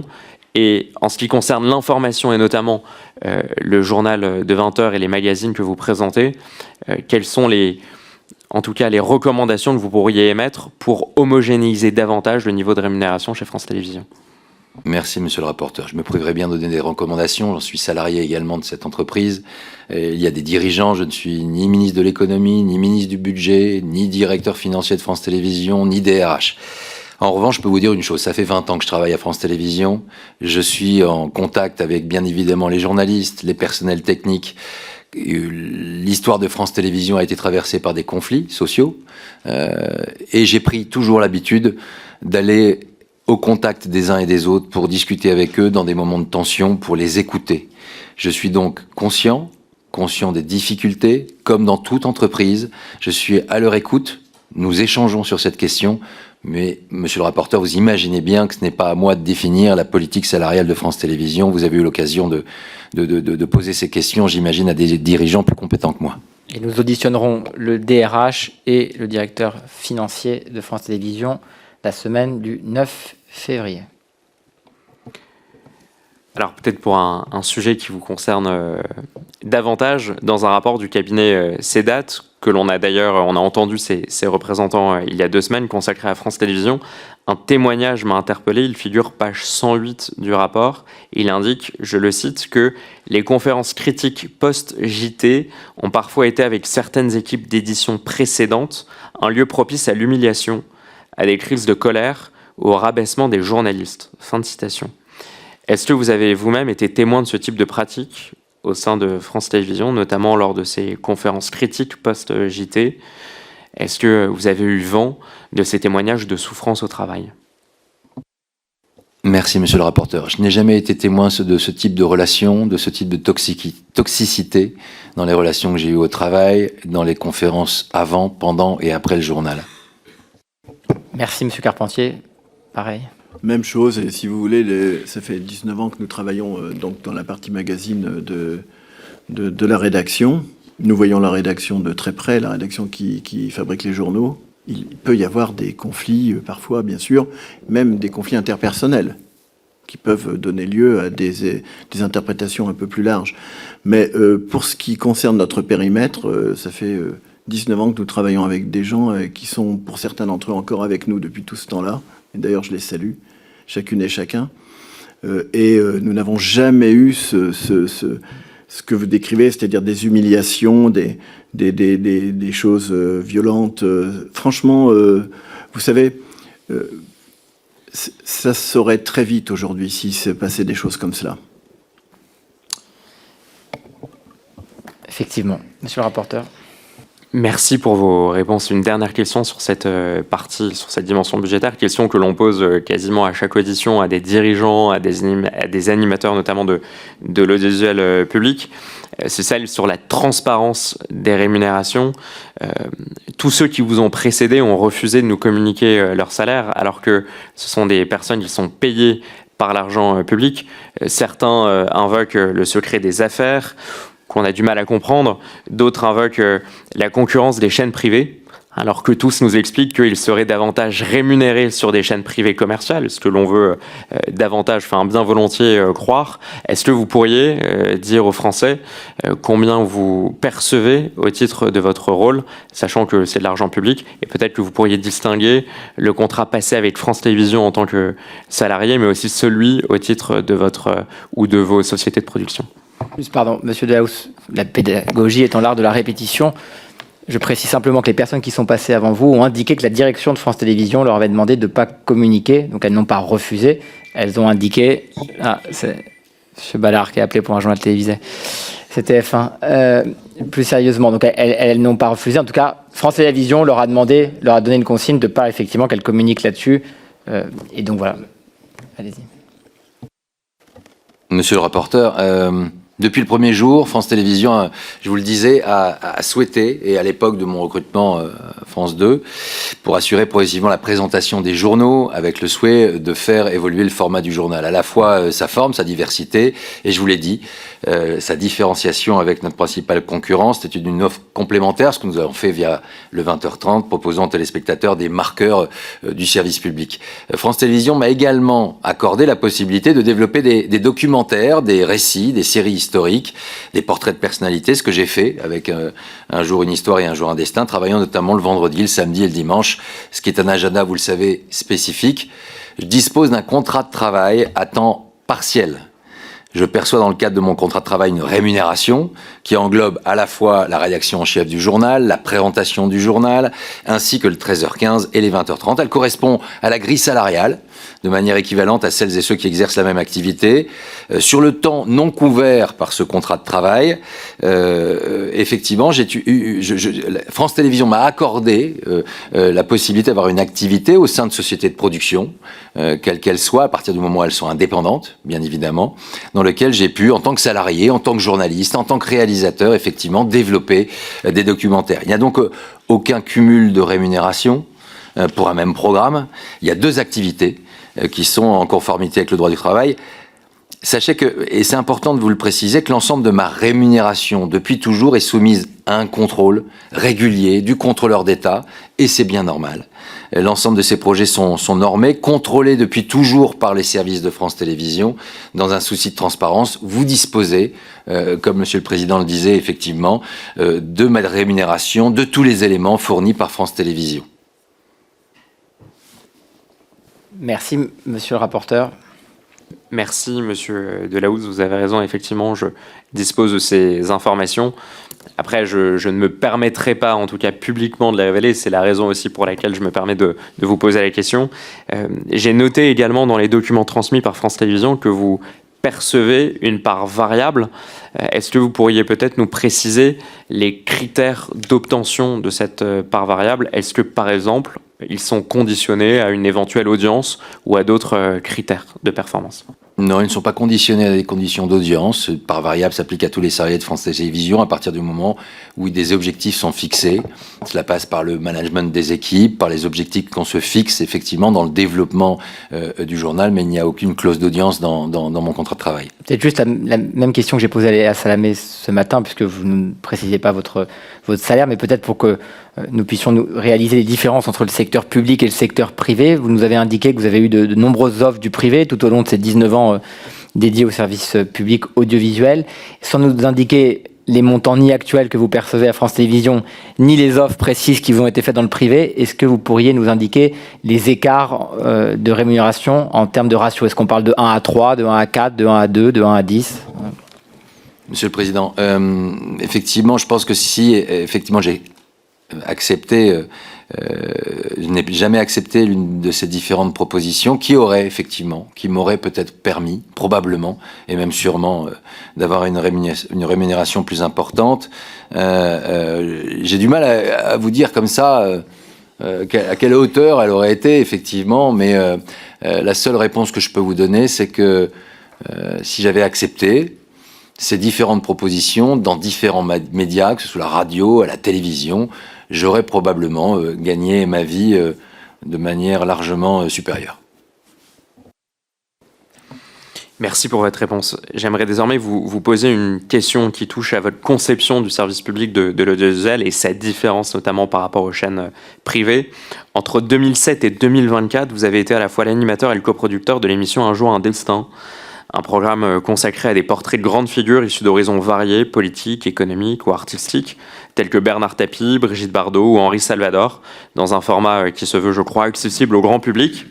À mes yeux, j'ai eu beaucoup d'intérêt à suivre ces émissions, mais je crois que ce type de documentaire correspond pleinement aux missions fondamentales du service public audiovisuel. Aujourd'hui, cette émission se fait de plus en plus rare sur ces antennes. Peut-être, et ça s'est terminé, et vous nous en donnerez sans doute la raison à la suite d'une décision de France Télévisions de réduire peut-être certains budgets. Dans le même temps, j'ai constaté que France 2 consacrait une part extrêmement importante de sa grille quotidienne à des programmes de jeux, jusqu'à 9 cases par jour, quand TF1 n'en propose qu'une seule. Est-ce que vous comprenez cette évolution de la programmation qui tend à privilégier des jeux commerciaux, qu'on peut retrouver d'ailleurs sur des chaînes privées commerciales? J'ai entendu par exemple que France Télévisions voudrait réhabiliter une sorte de Star Academy déjà produite sur des chaînes privées commerciales. Est-ce que c'est bien la vocation de l'audiovisuel public ou est-ce que c'est pas au contraire de braquer le projecteur comme vous avez pu le faire de façon passionnante dans ces émissions comme Un jour un destin? Et est-ce que c'est l'arrêt d'Un jour un destin qui a provoqué la mise en liquidation judiciaire de votre société de production? Alors, monsieur, je pense que le jeu a toute sa place. Enfin, m'appartient pas. Je ne suis pas directeur de l'antenne de France Télévisions. Le jeu a toute sa place sur le service public. Moi, j'ai la chance de pouvoir développer des formats documentaires et de donner un espace très large, et Jean-Michel pourra vous préciser le volume des choses que nous mettons à l'antenne depuis toutes ces années. Donc je peux me concentrer sur cette partie-là. Je ne ferai pas plus de commentaires sur les choix d'organisation de la grille des programmes de France Télévisions, ce qui ne m'appartient pas. La seule chose que je sais, c'est que France Télévisions est probablement l'espace le plus important, le plus vaste, le plus large pour le développement de la création, pour le développement des sociétés de production indépendantes. Ce sont des heures et des heures d'antenne. Grâce à France Télévisions, ce sont près de 260 000 salariés extérieurs au service public qui travaillent sur la création, sur la fiction, sur le documentaire, dans des structures de production qui subissent, comme nous tous, et comme toute entreprise, parfois des réductions budgétaires. Les prix sont encadrés, bien évidemment, et il est donc de plus en plus difficile parfois pour ces sociétés d'avoir, on va dire, un espace de vie simple, et tout est compté. Voilà ce que je peux vous dire pour les structures de production indépendantes. L'arrêt d'Un jour un destin n'a pas été la source principale de la liquidation de Magnéto Presse, qui est une structure qui reposait sur différents programmes. Moi, j'étais concentré sur Un jour un destin, comme vous l'avez souligné, sur laquelle je travaillais, sur laquelle j'étais journaliste et rémunéré en tant que tel d'ailleurs. Je ne participais absolument pas aux décisions d'ordre financier, stratégique de la structure. Je sais que cette structure, qui me tenait particulièrement à cœur, bien évidemment, compte tenu du fait que j'ai travaillé dans cette structure pendant de nombreuses années, et pu mettre à l'antenne, et je vous en remercie d'avoir souligné le caractère beau et fort de ce magazine qui me tient encore à cœur aujourd'hui, documentaire. La seule chose que je peux vous dire, c'est que Magnéto reposait sur d'autres activités, avec Arte, avec différents documentaires, avec de la fiction pour Canal+, et donc l'arrêt d'Un jour un destin n'a pas été l'élément fondateur de l'arrêt de Magnéto. Merci, monsieur le rapporteur. Dire juste un petit mot sur, à propos des jeux. Vous dites que les jeux ne sont pas la vocation du service public, mais pendant des années, vous, vos parents et bien des Français ont regardé des chiffres et des lettres. C'était un jeu emblématique du service public. Donc ça prouve qu'il y a une source quand même légitime du jeu dans le service public. Évidemment, il faut adapter et moderniser les choses. C'est vrai que les jeux d'aujourd'hui correspondent davantage à l'évolution de la société. Mais les jeux en soi ne sont pas forcément quelque chose de négatif. Ils peuvent développer la réflexion, attirer des jeunes, et puis aussi faire du bien dans une actualité qui n'est pas toujours très bienveillante. Merci, monsieur le rapporteur. Encore quelques questions ou... Merci, Monsieur le Président. Dans un rapport récent du député Aymeric Caron, qui d'ailleurs fait partie de cette commission d'enquête sur le duel public, il explique, en parlant de vous, il vous cite, je le cite, dans son rapport, France Télévisions indique que ce dernier, Laurent Delahousse, est lui aussi bénéficiaire d'un contrat de travail à temps partiel qui couvre la présentation des journaux télévisés de 20h le week-end et sa présentation du journal 13h15, et indique avoir acheté en 2024 pour 1,2 million d'euros de programmes documentaires auprès de sociétés de production dans lesquelles il détient des intérêts. Ça fait partie des quelques informations de montant public qui concernent vos sociétés de production. Est-ce que vous confirmez ce montant? Est-ce que vous pouvez expliquer aussi, de façon peut-être transparente et pédagogue, les mécanismes de contractualisation entre France Télévisions et vos sociétés de production? Je tiens à préciser d'abord que Native, puisque dans ce rapport apparemment c'est cette structure de production qui est citée, n'est pas ma société. Je ne suis pas actionnaire de Native. Je travaille pour cette société sur des missions précises, qui est l'élaboration de documentaires. Donc je ne suis pas actionnaire de Native. Je ne participe donc pas à la moindre décision d'ordre d'investissement de cette société. Je ne suis ni gérant de cette entreprise, je n'ai jamais touché de dividende d'une structure de production privée, je ne participe donc pas à ces résultats, et le montant que Aymeric Caron cite dans ce rapport, je l'ignore absolument et totalement. Je ne connais pas le chiffre d'affaires de cette structure. Je suis, moi, rémunéré au titre des formats sur lesquels je travaille en tant que salarié, soit réalisateur, soit soit journaliste. Voilà les seules choses que je peux vous préciser. Et cela selon les règles du marché, avec des tarifs encadrés. Et tous les sujets qui sont proposés à France Télévisions par cette structure et comme par une autre et par toutes les sociétés de production sont soumis à des règles qui sont simples, qui sont éditoriales, d'ordre financier. Et ces discussions, vous l'imaginez bien, en tout cas depuis 19 ans, je n'y participe aucunement. Mon métier est d'être journaliste. Je ne suis pas un animateur-producteur. Je suis journaliste, réalisateur ou directeur artistique de collection. Ce sont les seules fonctions que j'ai toujours occupées au sein de ces différentes structures de production. Merci. Je peux apporter aussi une précision également. À aucun moment, il n'y a eu de confusion avec les 13h15. Nous avons, en 19 ans, réalisé 2000 reportages de 13h15. Et sur ces 2000 reportages de 13h15, 3 seulement l'ont été avec la société Magnéto à l'époque. 0,15% de la production. Merci. Peut-être encore une question du rapporteur avant de passer la parole au groupe politique, et puis on reviendra aux questions du rapporteur pour terminer. Une dernière question sur le sujet, enfin une double question, pour être sûr de bien comprendre sur votre société Natif Production. Est-ce que vous êtes actionnaire? Est-ce que vous êtes dirigeant? Est-ce que vous êtes simple employé de l'entreprise? Non, je suis journaliste. Je suis journaliste ou réalisateur de documentaires. Merci. Alors, c'est une double question. Mais lors de la création de cette société, Natif Production, M. Sidmon Gomez occupait les fonctions de directeur des antennes et des programmes de France Télévisions. Depuis peu, vous le savez, mais M. Sidmon Gomez a récupéré, en plus de la direction des programmes et des antennes, aussi la direction de l'information. Donc concrètement, ça signifie que vous êtes à la fois sous la responsabilité hiérarchique, même indirecte, de M. Sidmon Gomez au titre de l'information, et que pour certaines sociétés de production, pour lesquelles vous êtes aussi employé, dont Natif Production, eh bien, il y a une forme d'autorité de M. Sidmon Gomez qui signe ces contrats passés avec ces sociétés de production dont vous dépendez. Est-ce que, selon vous, il y a un risque éventuel de conflit d'intérêts ou de mélange des genres entre à la fois les indications ou les injonctions qu'il peut vous donner au titre de l'information et aussi les contrats qu'il peut signer pour des sociétés de production dont vous êtes, pour lesquelles en tout cas vous travaillez?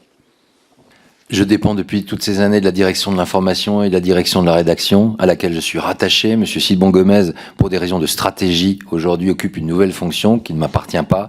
J'ai une totale confiance dans la liberté éditoriale de notre rédaction. Philippe Corbet sera le futur, ou l'actuel depuis aujourd'hui, je crois, directeur de l'information et de la rédaction de France 2, en qui j'aurai une totale confiance.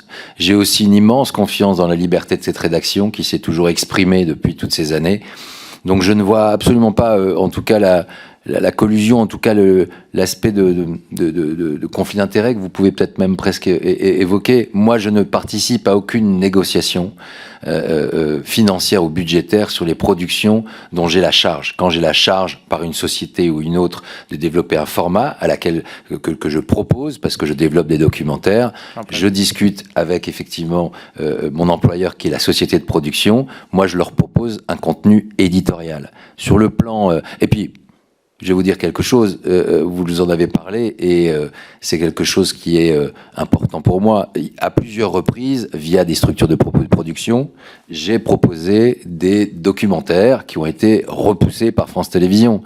Quand Un jour un destin s'est arrêté, effectivement, c'est pas la décision la plus agréable que j'avais entendue. Donc ça démontre aussi l'indépendance, la totale liberté des choix éditoriaux de France Télévisions. Ça ne m'appartenait pas. Je l'ai appris d'ailleurs assez brutalement par la presse lors d'une rentrée de septembre. Peut-être juste pour prolonger la question du rapporteur, qui est une question importante, qui est effectivement le rattachement de cette direction de l'information à la direction des programmes et des antennes.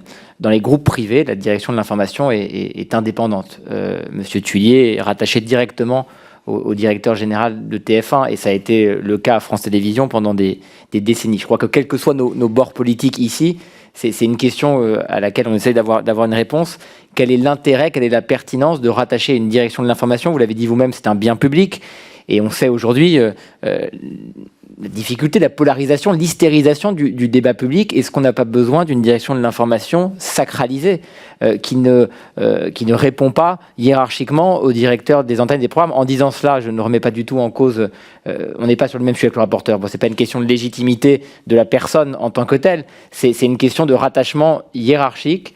Est-ce qu'il ne faudrait pas aujourd'hui, dans un moment d'hystérisation, de polarisation, à l'approche des présidentielles, avoir une direction de l'information à France Télévisions autonome et pas rattachée à la direction des programmes et des antennes? Je voulais juste faire une précision à titre personnel, et en plus je suis sous serment. Durant toutes ces années, depuis 19 ans, je n'ai jamais reçu la moindre pression de ma direction ou de mes supérieurs hiérarchiques. Jamais. Et je suis persuadé qu'avec Stéphane Sidbon-Gomez, les choses se prolongeront de cette manière-là. Vous parlez de sacralisation, je pense que la direction de l'information et de la rédaction reste et demeure à ce jour sacralisée et que ça sera encore le cas à l'avenir. Je voudrais ajouter, d'abord certifier également qu'à aucun moment en 19 ans, mais même auparavant, nous n'avons été amenés à inviter ou désinviter quiconque sur ordre de quiconque. Accordez-nous le fait que nous ne l'aurions jamais accepté. Et puis, pour ce qui concerne la réponse à votre question, monsieur le Président, puis en même temps, monsieur le rapporteur, à propos de Stéphane Sidbon-Gomez, que vous le vouliez ou non, c'est un grand professionnel de l'audiovisuel. Donc, si vous voulez, il y a un moment où il faut voir la réalité en face. Nous n'avons aucun problème ni aucune difficulté à travailler à ses côtés, à dialoguer avec lui. Et puis, je vous dirais une chose, l'autonomie de l'information, l'autonomie des journalistes dépend du professionnalisme des équipes. Or, nous ne sommes pas les seuls. Dans d'autres rédactions, d'autres télévisions, évidemment, ou d'autres journaux, c'est le cas également. Nous sommes des professionnels. Je vais laisser le rapporteur bondir. Je dis que juste, j'ai pas remis en cause ni les compétences ni le professionnalisme. Je pense qu'une commission d'enquête, j'arrive juste, une commission d'enquête sur le privé, où on aurait appris que le directeur de l'information allait être rattaché au directeur des programmes et des magazines, aurait suscité les mêmes questions. En tout cas, moi, j'essaie d'être le plus impartial possible dans mes questions, et j'aurais posé la même question si j'avais en face de moi, un rédacteur en chef d'un journal télévisé de l'audiovisuel privé, parce que je pense que c'est une question à laquelle on doit avoir des explications, mais vous y avez répondu, et puis on aura l'occasion de reposer la question à nouveau à Madame Ernotte pour comprendre aussi le sens de ce choix stratégique et organisationnel à France Télévisions.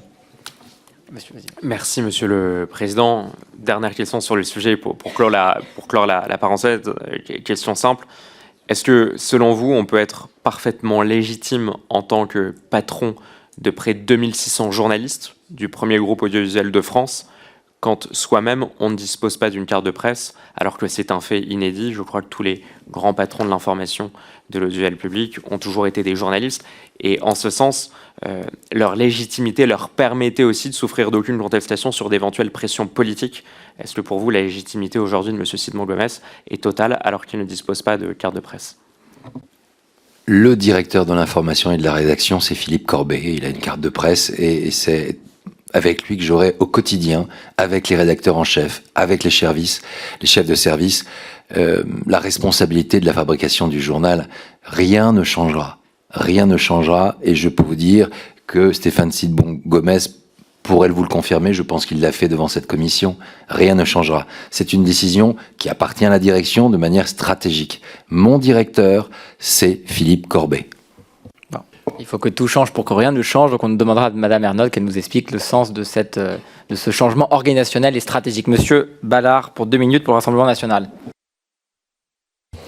Merci, Président. Donc, je précise, comme je dois le faire, que j'ai été journaliste pendant près de 40 ans. Je n'ai pas oublié de le faire cette fois. 6 ans dans le service public, et pour être complètement clair et transparent, j'ai travaillé dans la même rédaction que Laurent Delahousse pendant quelques années. Ça ne nous rajeunit pas. Je ne vais pas préciser la date. On a auditionné des syndicats de France Télévisions et notamment le SNJ. Alors, j'ai pas amené le tract aujourd'hui, mais enfin, je l'ai montré à plusieurs reprises, donc le président pourra témoigner qu'il existe. Dans ce tract qui date d'avril 2022, il était écrit « On doit tout faire pour faire barrage à l'arrivée de Marine Le Pen à l'Élysée.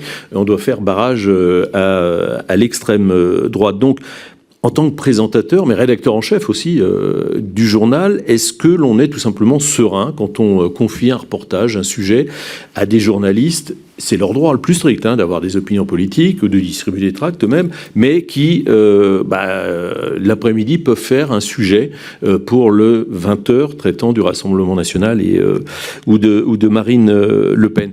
Et puis, deuxième question, là j'en viens sur la carte de presse qu'il n'a pas de Sidbon Gomez. Alors, on a bien compris que c'était Philippe Corbet qui est votre supérieur hiérarchique, mais lui a un supérieur hiérarchique qui est donc monsieur Sidbon Gomez, qui n'a pas de carte de presse. Moi, j'avoue que pour avoir été journaliste pendant 40 ans, savoir que le supérieur du supérieur n'a pas de carte de presse, mais qui pourrait me donner des consignes, ça me fait un peu tiquer. Merci. Merci, Monsieur Ballard. Madame Calves, pour 2 minutes. Merci, Monsieur le Président. J'ai été membre du conseil d'administration de France Télévisions et de Radio France entre 2017 et 2024.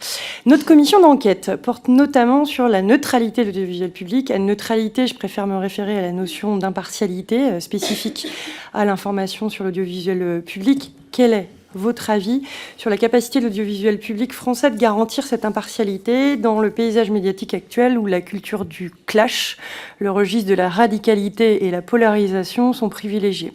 Comment expliquez-vous que la couverture impartiale de l'information par l'audiovisuel public soit qualifiée par des médias d'opinion comme biaisée, alors même que c'est sans doute le traitement même de l'actualité par ces médias d'opinion qui est biaisé? Comment aujourd'hui l'impartialité de l'audiovisuel public est alors présentée comme des biais et des mensonges? Comment y résister? Quel rôle doit être celui de l'audiovisuel public alors même qu'il est attaqué? Merci, Madame Calves. Pour la France Insoumise, Madame Soudet. Merci, Monsieur le Président. Monsieur Delahousse, dans votre propos liminaire, vous avez tenu à dire qu'il était important pour vous, en tant que journaliste, de faire preuve d'une certaine retenue, d'un certain devoir de réserve, d'un certain équilibre dans vos prises de parole. Et il est vrai que c'est peut-être pour cela que vous avez finalement plutôt la réputation, par rapport à des journalistes comme Léa Salamé, d'être un journaliste plutôt lisse. Et malgré tout, ça ne vous empêche pas d'être ciblé par Acrimed, qui vous a pointé du doigt en disant que vous étiez complaisant avec un certain nombre de personnalités politiques, notamment François Baroin, Marine Le Pen et Emmanuel Macron. Pour Marine Le Pen, je voudrais vous donner pour exemple le moment où vous aviez mené son interview lors de sa candidature en 2017. Vous n'aviez posé aucune question sur son projet politique, mais uniquement des questions qui étaient centrées sur son ressenti. Pour vous donner un exemple, depuis le début de cette campagne, quel a été le moment le plus intense? Le doute ne fait jamais partie de votre logiciel, etc. Du côté d'Emmanuel Macron, je pense à toutes les interviews présidentielles que vous avez pu mener avec lui. Acrimed, en 2017, vous avez accusé de faire une interview présidentielle tout en complaisance. Ce sont leurs termes. Vous avez en quelque sorte récidivé quelques mois plus tard, puisqu'en le soir du 29 avril 2018, vous aviez donc animé un reportage sur la méthode d'Emmanuel Macron. Et là encore, Acrimed vous avez pointé du doigt en parlant de promotion, en disant que vous avez sorti la brosse à reluire. Et là encore, il vous avait attaqué en disant que vous ne vous attardiez pas du tout sur le fond. Monsieur Delahousse, que répondez-vous à ceux qui trouvent votre style d'interview complaisant et qui vous reprochent de dépolitiser la politique, quitte à donner le sentiment de promouvoir le pouvoir en place et de normaliser l'extrême droite? Et de normaliser l'extrême droite. Voilà. Alors, je vous laisserai répondre. Alors, pour les socialistes, Madame Aïda Alizadeh. Merci, Monsieur le Président. D'abord, une remarque qui va dans le sens de ce que vous avez dit, Monsieur Carpentier. La LCP, qui est une chaîne de service public, la chaîne parlementaire qu'on connaît très bien ici, a pris 15% d'audience en plus, juste en peut-être pas juste, mais en basculant sur la 8e. Alors peut-être qu'une partie de cette augmentation d'audience est due à un changement de l'idée éditoriale, à une meilleure qualité de travail, très certainement, il faut un travail très sérieux, mais même le directeur de la chaîne concédait que le basculement sur la 8 avait augmenté mécaniquement presque le nombre de téléspectateurs. Et alors, avec un peu de malice, je dirais qu'on pourrait peut-être faire l'essai de vous basculer sur la une pour voir si le journal de 20h, le journal de 13h allait prendre quelque part d'audience en plus. Je dis ça avec un peu de malice parce que pour moi, comme pour vous, vous l'avez dit tous les deux, je ne pense pas que l'audimat doit être l'alpha et l'oméga de la qualité de la production de l'information. Et donc ma première question, c'est est-ce que vous pouvez redétailler, vous l'avez fait, mais peut-être redire de manière plus précise, comment vous jugez avoir atteint votre objectif dans la production de votre information ? Monsieur le rapporteur a cité des sondages par rapport aux catégories socioprofessionnelles ou aux catégories d'électeurs qui regardaient votre JT. Quels sont les indicateurs que vous vous donnez pour dire là, on a fait du bon travail, là, on pourrait s'améliorer ? Deuxième question et dernière question. Vous allez subir à France TV des coupes budgétaires. Comment ces coupes vont se répercuter dans la production de l'information de votre JT ? Est-ce qu'il va y avoir des licenciements ? Est-ce qu'il va y avoir des correspondants dans les pays étrangers en moindre nombre ? Comment vous allez réorganiser le travail pour faire face à ces réductions budgétaires ? Je vous remercie. Merci, chers collègues. Pour le groupe écologiste et social, Madame Sophie Taillé-Polian. Merci, Monsieur le Président. C'est vrai que ce retour en 1986, enfin on n'était pas si âgés que ça, hein, mais nous fait aussi nous remémorer à quel point, semble-t-il, et selon quelques témoignages, Monsieur Bouygues s'est roulé par terre pour avoir la une et pas la 2, parce qu'effectivement, au niveau commercial, il y avait là un enjeu majeur d'être vraiment la première chaîne. Donc c'était une décision de Monsieur Chirac. En tout cas, je crois que c'est bon de le rappeler, parce qu'aujourd'hui, le service public n'est que la deuxième chaîne. Mais le service public de l'audiovisuel remplit néanmoins ses missions avec tout l'engagement de ses personnels et avec beaucoup de réussite et d'augmentation de ses audiences et un taux de confiance important, vous l'avez rappelé. Ma question, c'est sur les incarnations, c'est-à-dire ce choix qu'a fait le service public, y compris la radio d'ailleurs, de concentrer la plupart de ces émissions d'information sur un très petit nombre de personnalités. Donc, Monsieur Delahousse, vous faites partie, Madame Salamé aussi. Je m'interroge sur cette orientation, sur le fait finalement d'avoir certes des incarnations très fortes, mais qui peut-être laissent moins avoir la part collective. Et vous l'avez dit, hein, ce sont les équipes globalement, collectivement, qui font tout ça, et qui peut-être aussi laisse moins à voir la diversité possible et les talents très nombreux au sein de France Télévisions. Donc c'est une question qui me semble importante parce que elle pourrait faire une différence avec ce qui se passe dans le privé. On voit d'ailleurs la convergence de ces incarnations dans les grands groupes privés qui se constituent et qui se concentrent et qui finalement utilisent les mêmes personnes, radio, télé, etc. Et finalement ça forme, c'est le nom de l'animateur qui fait la marque quasiment. Et donc je m'interroge sur ce que je considère être une dérive du service public là-dessus. Il me semble qu'une pluralité d'incarnations serait peut-être ce vers quoi il faudrait se réorienter. En tout cas, parce que ça doit être une très lourde responsabilité aussi à porter individuellement. Si j'étais malicieux, je dirais quand allez-vous céder votre place, Monsieur Delahousse? Ça ferait 19 ans. Mais c'était pas tout à fait le sens de la question de la collègue. Peut-être la partager plus que la céder. J'ai bien compris. Monsieur Emmanuel Morel, pour la gauche démocrate et républicaine. Merci, Monsieur le Président. Vous avez, Monsieur Delahousse, travaillé dans le privé comme dans le public. Mais semble-t-il, depuis presque 20 ans, vous avez envie d'être fidèle au service public. Qu'est-ce qui, selon vous, constitue fondamentalement la singularité d'une chaîne de service public? Et qu'est-ce qu'il faudrait préserver? Au-delà de ce que disait Monsieur Carpentier sur la provocation de Monsieur Lelay, le temps de cerveau disponible pour consommer de la publicité et du Coca-Cola, au-delà de ça, est-ce que vous avez l'impression qu'il y a un modèle spécifique, singulier, qui mérite d'être préservé? Deuxième question, ça rejoint la question de ma collègue socialiste sur les coupes budgétaires. On a un budget qui est très contraint et ça va pas s'arranger.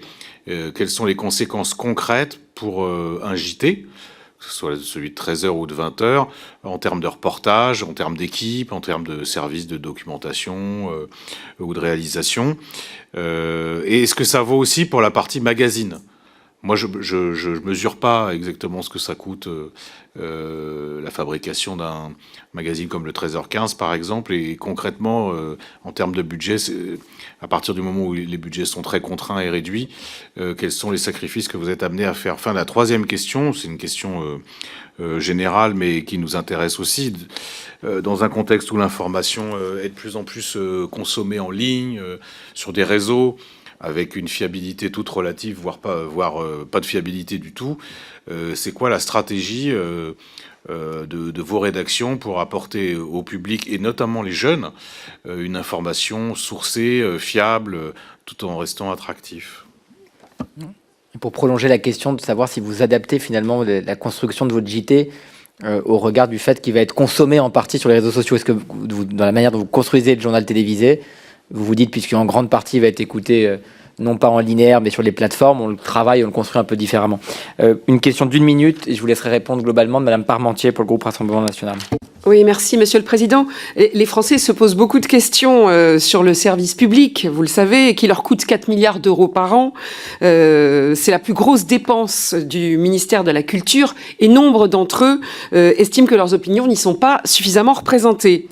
Pouvez-vous, Monsieur Delahousse, me citer un exemple précis, récent, où vous avez volontairement modifié un choix éditorial, un invité, une question, un angle, pour rééquilibrer un traitement dont vous estimiez qu'il manquait au pluralisme ou à l'impartialité, et me citer lequel? Je vous remercie.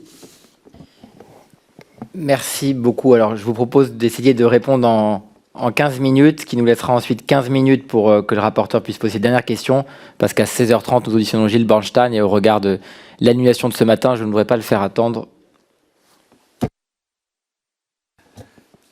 Alors, je vais essayer de répondre. Il y a un spectre assez large, parce que d'un côté, on me dit que je suis en collusion avec Marine Le Pen, un peu avec François Baroin, un petit peu avec... Ah, oui, exactement. Merci d'avoir souligné, en tout cas, que j'ai le même ton, la même bienveillance parfois que je revendique, qui n'est pas de la complicité, qui est de l'écoute. Je pense que le ton calme est aussi révélateur de beaucoup de choses dans une interview.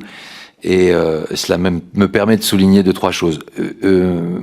Philippe Ballard, monsieur le député, je voulais revenir sur cette question que vous me posiez chaque jour, quand on fait le journal, et vous en savez quelque chose, on envoie des journalistes sur le terrain, il y a un rédacteur en chef, un chef de service, il y a une équipe qui va en salle de montage, qui regarde, qui observe. Elle observe un travail, elle observe une activité professionnelle, elle n'observe pas la couleur politique potentielle du journaliste qui aurait fait ce reportage. On essaie d'être bien évidemment le plus rigoureux possible. Je vous ai donné les éléments d'enquête d'opinion, puisqu'on est obligé parfois de se ranger derrière ces enquêtes d'opinion. Et les enquêtes d'opinion confirment que France Télévisions incarne le mieux l'impartialité en France, avec des taux qui atteignent parfois 73% dans les enquêtes d'opinion. Bien sûr, tout est toujours fragile. Bien sûr que parfois des journalistes ont une opinion, et vous en savez quelque chose les uns et les autres. Vous le voyez sur les plateaux de télévision, vous avez vu l'évolution des choses, des chaînes d'information. C'est en cela que je vous disais que le journal de 20h est un totem. C'est en cela, cher Philippe, qu'il faut à un moment donné, effectivement, être toujours extrêmement vigilant, parce que le journal de 20h a une dimension, une résonance très particulière. En revanche, la question je fais un peu le lien entre les uns et les autres, entre les questions des uns et des autres. Sur le ton qui est le mien dans mes interviews, vous avez souligné différents éléments et différentes interviews que j'ai réalisées. Je vous remercie pour cette question, parce que c'est quelque chose qui est lié à moi, et je me suis souvent interrogé sur ces critiques. Est-ce qu'il faut que je change? Est-ce qu'il faut être plus agressif? Est-ce qu'il faut avoir un tempérament différent qui n'est pas le mien? Ça fait 18 ans que je fais le journal. Ça fait 18 ans que j'ai ce lien avec les Français. Après toutes ces années, souvent, un peu comme vous d'ailleurs, parfois dans la rue, les gens me disent « Monsieur Delahousse, vous êtes trop de gauche. Monsieur Delahousse, vous êtes trop de droite. Monsieur Delahousse, vous n'avez pas été sympathique avec... Monsieur Delahousse, vous avez été trop dur avec... » j'en fais presque mon étendard, qu'après toutes ces années, alors je vous rassure, pour ceux qui s'interrogeaient sur la question et l'idée que potentiellement la diversité, qu'il fallait changer, j'ai bien compris que vous ne vouliez pas et vous ne comptiez pas que je quitte le journal demain matin, mais je vous rassure, je ne le ferai pas encore 18 ans, j'envisage aucune carrière de dictateur du journal de 20 heures, pour les années à venir encore, donc effectivement, dans les années à venir, peut-être dans les mois à venir, je changerai d'exercice, mais c'est une petite parenthèse, et en tout cas, je suis très heureux d'être là, aux côtés de l'équipe et aux côtés des équipes de la rédaction. Mais je souligne cette idée que c'est une question bien évidemment que je me suis posée. Par rapport à d'autres confrères ou consoeurs, j'ai un ton différent. J'ai une manière d'aborder les choses différemment. Je le fais avec rigueur, jamais de complaisance, jamais de concession. Je n'ai eu, et pour revenir encore une fois à une question globale des uns et des autres, jamais de lien privilégié avec aucun responsable politique et en plus, et bien évidemment plus précisément avec les présidents de la République successifs. J'en ai croisé quelques-uns, je résiste un peu plus effectivement que certains responsables politiques en étant là depuis, je crois, de Nicolas Sarkozy en passant par François Hollande, Emmanuel Macron et Emmanuel Macron II. Donc effectivement, j'ai effectivement résisté à ces tempêtes politiques. C'est peut-être une trace finalement d'équilibre, de justesse, un pôle d'équilibre que les Français retrouvent. Les chaînes d'information, les débats permanents, la fracturation de la société, les débats des uns et des autres. Peut-être que dans le journal de 20 heures, du vendredi, du samedi, du dimanche, ils trouvent quelque chose qui est un pôle d'équilibre. Mais voilà un petit peu ce que, en concentré, je pouvais vous donner comme réponse sur ces questions. Et encore une fois, je vous garantis que je n'envisage pas une carrière trop longue à la tête du journal de 20 heures. Moi, j'espère bien que si. T'avais pas ton micro. Moi, j'espère bien que si, parce que c'est un plaisir, un honneur et un bonheur de travailler aux côtés de Laurent Delahousse, je peux vous le dire. Et toute l'équipe que je représente vous le dirait de la même façon. Je voudrais juste apporter une petite précision en réponse à Madame Calvez sur l'impartialité. Le service public est biaisé. Il y a peut-être une explication toute simple, en fait. C'est que, comme nous sommes financés par les impôts, essentiellement, nous sommes au service du public. Un petit glissement s'est probablement fait au fil du temps chez les gens qui nous regardent, puisque nous finançant, entre guillemets, chacun pense donc que le service public lui appartient. À partir du moment où il entend dans le service public une opinion qui n'est pas forcément la sienne, il y a évidemment une distorsion. Nous devenons de fait partisans, puisque nous ne correspondons pas à l'avis de telle ou telle personne qui pense être détenteur du service public puisqu'il le finance. Et c'est en ça que c'est biaisé, que c'est difficile. Parce que à partir du moment où vous travaillez dans une chaîne privée, vous n'avez pas cette... nous avons travaillé à TF1, ça a été un grand honneur d'ailleurs. C'était privé, et puis nous en sommes partis. Mais à ce moment-là, on ne nous posait pas cette question. On n'était pas redevable auprès des gens qui nous regardent. Nous le sommes. Et c'est ça, nous sommes à la fois libres et responsables. C'est une grande responsabilité pour nous que de répondre à cette demande. Mais il faut que les Français comprennent qu'il existe une diversité de propos. Et là où je rejoins tout ce que vous dites, toutes et tous, c'est qu'il faut que cette diversité soit évidemment respectée. C'est certain. Sinon, la règle du jeu, là, pour le coup, serait biaisée. Mais ce n'est pas le cas.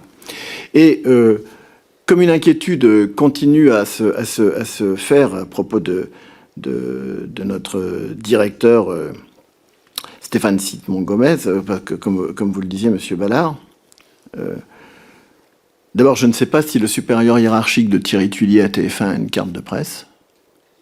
Je ne sais pas. C'est pas sûr. Pas sûr. Voilà, bon. Et puis en même temps, vous savez, comme journaliste, il nous arrive de discuter avec des gens qui n'ont pas de carte de presse et d'avoir une discussion tout à fait, responsable, mature. C'est exactement le cas avec Stéphane Sidmon-Gomez qui ne nous donne jamais de consignes autoritaire, obligatoire. Nous ne sommes pas dans cet état d'esprit dans l'entreprise. Ça, c'est vraiment quelque chose que je tiens à souligner parce que c'est récurrent dans toutes ces discussions. Ce n'est pas le cas. Nous sommes libres et nous sommes responsables. Merci beaucoup. Allez-y. Juste un dernier mot. C'était sur le travail sur le digital, le linéaire. Ah oui. La différence entre les deux est importante et essentielle. On a vécu une révolution très importante en cours, puisque durant ces 20 dernières années, de l'importance du digital et du traitement de l'information. Le digital, c'est effectivement un tuyau d'information essentiel pour s'adresser à un jeune public. Nous voyons tous que le total télévision aujourd'hui en linéaire baisse, le nombre de téléspectateurs baisse, et que la consommation aujourd'hui de l'information se fait par le digital. C'est un axe de développement extrêmement important. Rien que la plateforme de France Télévisions y répond, que nous et nos sujets du 20h sont diffusés de manière individuelle dans la continuité du journal, ce qui inclut bien évidemment un mode de consommation avec des millions de vues, c'est ce que je voulais dire. Encore une fois, la prise de conscience que le digital est devenu pour nous essentiel et important et que cette révolution est en cours, elle l'est par tout ce que France Télévisions tente de mettre en place. Et bien évidemment, c'est un axe de développement extrêmement important. Et à titre personnel, j'aimerais et je souhaite, et ce sur quoi on travaille et on discute depuis quelque temps, avoir la possibilité de m'exprimer de manière plus directe avec un jeune public auprès des réseaux sociaux. Est-ce que vous avez pensé réaliser des podcasts? On voit que certains présentateurs organisent des podcasts pour interviewer des personnalités, des responsables politiques dans d'autres formats. Est-ce que c'est quelque chose sur lequel vous réfléchissez? On travaille pour la prochaine campagne présidentielle, notamment avec Jean-Michel, à effectivement un traitement de l'actualité politique différente via des podcasts et via un traitement de l'information différente, comme je le fais dans 20h30 où je vais à la rencontre de mes invités parfois. L'idée étant effectivement, durant la campagne électorale, que moi j'aille à la rencontre des Français et que tout ce traitement soit effectivement diffusé largement sur les réseaux sociaux. Si j'étais journaliste, je dirais que nous venons d'obtenir un scoop. On serait heureux de suivre les podcasts. Un début de scoop. Un début de scoop. En tout cas, on regardera ces podcasts avec attention. J'ai juste 2 questions très rapides et je cède la parole ensuite au rapporteur. La première, vous avez évoqué en répondant à la question d'Mme Taillé-Polian, finalement sur la diversité des incarnations et sur votre avenir, vous avez dit peut-être dans plusieurs mois. Donc ça veut dire que peut-être qu'aujourd'hui, vous réfléchissez à faire autre chose que présenter le journal télévisé, mais ma question, elle n'est pas de savoir la date à laquelle vous allez le quitter, c'est plutôt qu'est-ce qui vous ferait, à un moment donné, dire que vous avez envie d'autre chose. Est-ce que ça tient à vos envies propres? Est-ce que ça tient à une évolution de la société? Est-ce que ça tient à ce format du journal télévisé, des magazines? Qu'est-ce qui ferait qu'à un moment donné, vous choisiriez autre chose, une autre aventure? Et j'ai la corollaire à cette question, c'est que quand on regarde l'affaissement du débat public, la polarisation, l'hystérisation de notre société, notamment du monde politique, quand on regarde parfois l'image lamentable que nous donnons ici à l'Assemblée nationale et les petites phrases, les invectives, ma question est, est-ce que vous prenez encore du plaisir à interroger les femmes et les hommes politiques, et comment raconter la politique aujourd'hui à un moment où elle se fracture, où le débat public se polarise et s'hystérise? Comment on raconte la politique, comment on informe les Français sur la politique dans l'évolution que l'on connaît aujourd'hui, pour être le plus neutre possible dans mon expression?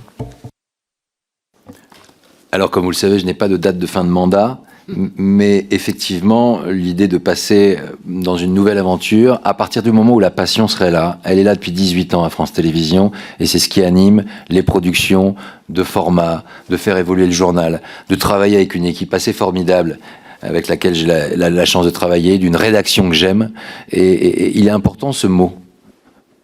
J'aime cette rédaction. J'y travaille depuis toutes ces années. Le vendredi, le samedi, le dimanche, 6 jours sur 7, l'information m'anime, et je pense que ça sera encore le cas durant les prochains mois. Compte tenu de votre autre question sur la relation que je peux avoir avec la politique, je pense qu'il faudrait élargir ce débat durant 2-3 heures, on pourra en parler tous ensemble, mais effectivement, j'ai eu un jour une prise de parole lors d'une soirée électorale, qui m'a d'ailleurs été parfois un peu reproché de dire que je commençais à comprendre les Français dans la manière dont ils s'exprimaient, ou surtout dans la manière dont ils ne s'exprimaient pas. Au début de cette soirée électorale, il était 20h02, l'ensemble des responsables politiques étaient autour de moi, s'accordaient la victoire, alors que plus de 50% des Français ne s'étaient pas exprimés. Et je m'étais permis de dire effectivement que je commençais à comprendre pourquoi les Français, quand ils voyaient le théâtre de ce que la représentation politique s'accordait à faire et à dire sur le plateau à 20h02, je m'étais permis cette phrase, ce qui est assez rare chez moi de sortir de mon domaine, on va dire, d'équilibre lors de ces soirées. Donc effectivement, la vie politique, elle a changé, je pense que vous en êtes tous témoins, et c'est pour ça que je revendique parfois une forme d'équilibre et de pondération qui s'applique au journalisme et qui pourrait parfois, j'imagine que vous le savez, Monsieur le Président, s'accorder dans l'Assemblée nationale et dans l'enceinte même du Parlement. Merci. Ce que j'essaye de faire très modestement dans cette commission pour essayer que nous ayons des échanges vigoureux, vifs, mais respectueux des uns des autres. Et comme nous respectons au moins le calendrier et les délais que nous avons fixés, il est 16h15, qui laisse 15 minutes au rapporteur pour terminer pour poser ces dernières questions. Merci, Monsieur le Président. Quelques questions et quelques minutes supplémentaires suffiront. Je voudrais simplement un éclaircissement sur l'une des questions que je vous avais posées par rapport à cette société de production, Native Production. Vous m'avez expliqué que vous étiez journaliste, mais je vous demandais votre statut. Journaliste n'est pas vraiment un statut. Est-ce que vous êtes actionnaire? Est-ce que vous êtes dirigeant? Est-ce que vous êtes employé de cette société de production? Merci pour votre question. Je ne suis...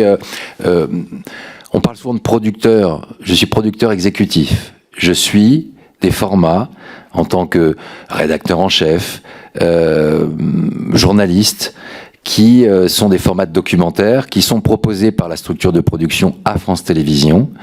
Et à partir de là, j'ai un suivi qui est effectivement celui d'un rédacteur en chef, d'écriture, de direction artistique et également d'incarnation, puisque dans les 3 documentaires que ces 14 derniers mois, j'ai proposé via cette structure de production, j'ai donc été rémunéré durant l'activité qui était liée à ces formats. Au terme de ces formats, je ne suis plus rémunéré. Quand il y a effectivement livraison de ce format, je ne suis plus rémunéré. Mais effectivement, j'ai incarné ces formats, donc effectivement, ça fait l'objet d'un contrat que j'ai avec la structure de production et non pas avec France Télévisions. J'étais clair? Je sais pas. Oui. Puis-je préciser que en aucun cas il n'y a de confusion avec les magazines 13h15 et 20h30 de ce point de vue. Qui sont produits en interne par France Télévisions. Voilà, par la rédaction de France Télévisions. Voilà. Merci pour cette précision. Effectivement, merci Monsieur le Président. Si je vous pose cette question, c'est parce que dans le rapport de 2016 déjà de la Cour des comptes l'avant-dernier, que j'ai pu parcourir, la Cour des comptes soulignait que, je la cite, le domaine des achats de programmes présente de nombreux facteurs de risque, notamment en raison de l'absence de contraintes législatives ou réglementaires, les règles de la commande publique ne s'appliquant pas aux programmes audiovisuels, ainsi que de la difficulté à mettre en place des procédures formalisées, transparentes, collégiales et traçables a posteriori. La Cour ajoute, je la cite à nouveau, que l'étroitesse du milieu professionnel de l'audiovisuel constitue un facteur potentiellement aggravant. L'étroitesse de ce milieu, dans la mesure où les interlocuteurs de France Télévisions dans certaines sociétés de production peuvent être d'anciens salariés de l'entreprise. Vous voyez que les contours que définit la Cour des comptes peuvent vous ressembler, même si vous n'êtes pas un ancien salarié, vous êtes un actuel salarié de France Télévisions. La Cour des comptes relève encore que ces pratiques critiquables, souvent connues à l'intérieur comme à l'extérieur de France Télévisions, alimentent des rumeurs et des polémiques éminemment nuisibles à la réputation de l'entreprise. C'est indiqué en page 94. Vous le savez, ça a fait l'objet d'ailleurs d'une sorte de grande polémique, de grande affaire, celle des animateurs producteurs dans les années 90. Est-ce que vous pouvez nous dire de votre point de vue, parce que c'est une question que j'ai posée aux dirigeants de France Télévisions, quelles sont les procédures de mise en concurrence et d'appel d'offres chez France Télévisions? Comment fait-on pour obtenir un contrat quand on est à la tête ou employé d'une société de production que l'on passe avec France Télévisions?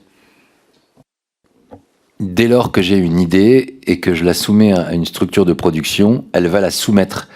Je n'ai pas d'activité de mandataire social, je n'ai pas d'activité de gérant. Je suis journaliste dans une structure de production. Demain, je voudrais travailler ou développer ou participer au développement d'une fiction. J'irai voir une structure de production de fiction, je lui proposerai un projet. Ensuite, cette structure de production, afin que les choses soient bien étanches et bien claires, irait proposer les choses à France Télévisions. Et je pense que le circuit de validation d'un documentaire de France Télévisions est l'un des plus rigoureux d'Europe. Je pense que il y a des filtres qui sont les uns après les autres, finalement, successifs, et qui permettent, à un moment donné, d'accorder une validation.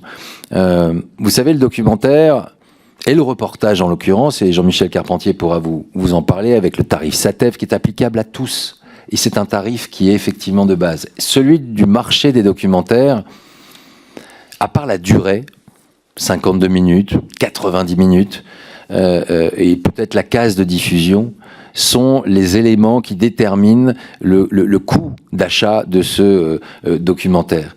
Encore une fois, je vous en parle de manière un petit peu distante, puisque mon travail à moi est d'avoir des idées, d'être un créatif, d'être un directeur artistique, d'accompagner l'habillage, la création, l'écriture narrative de ce documentaire et de l'incarner également parfois, mais pas toujours.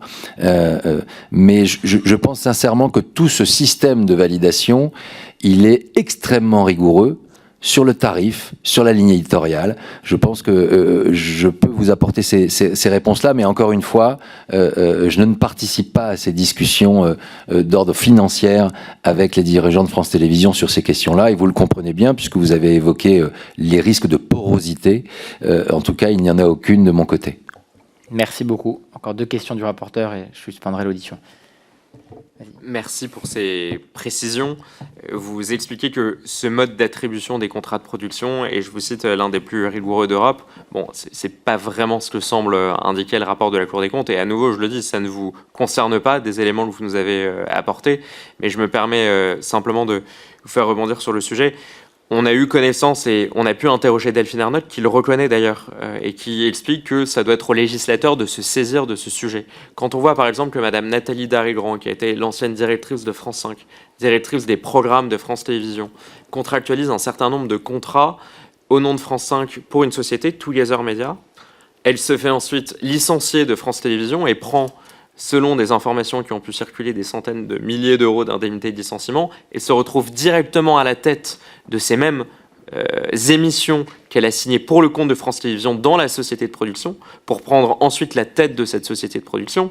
On a d'autres cas aussi, donc c'est le cas de Together Media, il y a d'autres cas aussi, chez Banijay, monsieur Takis Kandilis, qui a fait, lui, même des navettes entre France Télévisions et Banijay, faisant probablement augmenter le montant contractuel pour Banijay des contrats passés avec France Télévisions.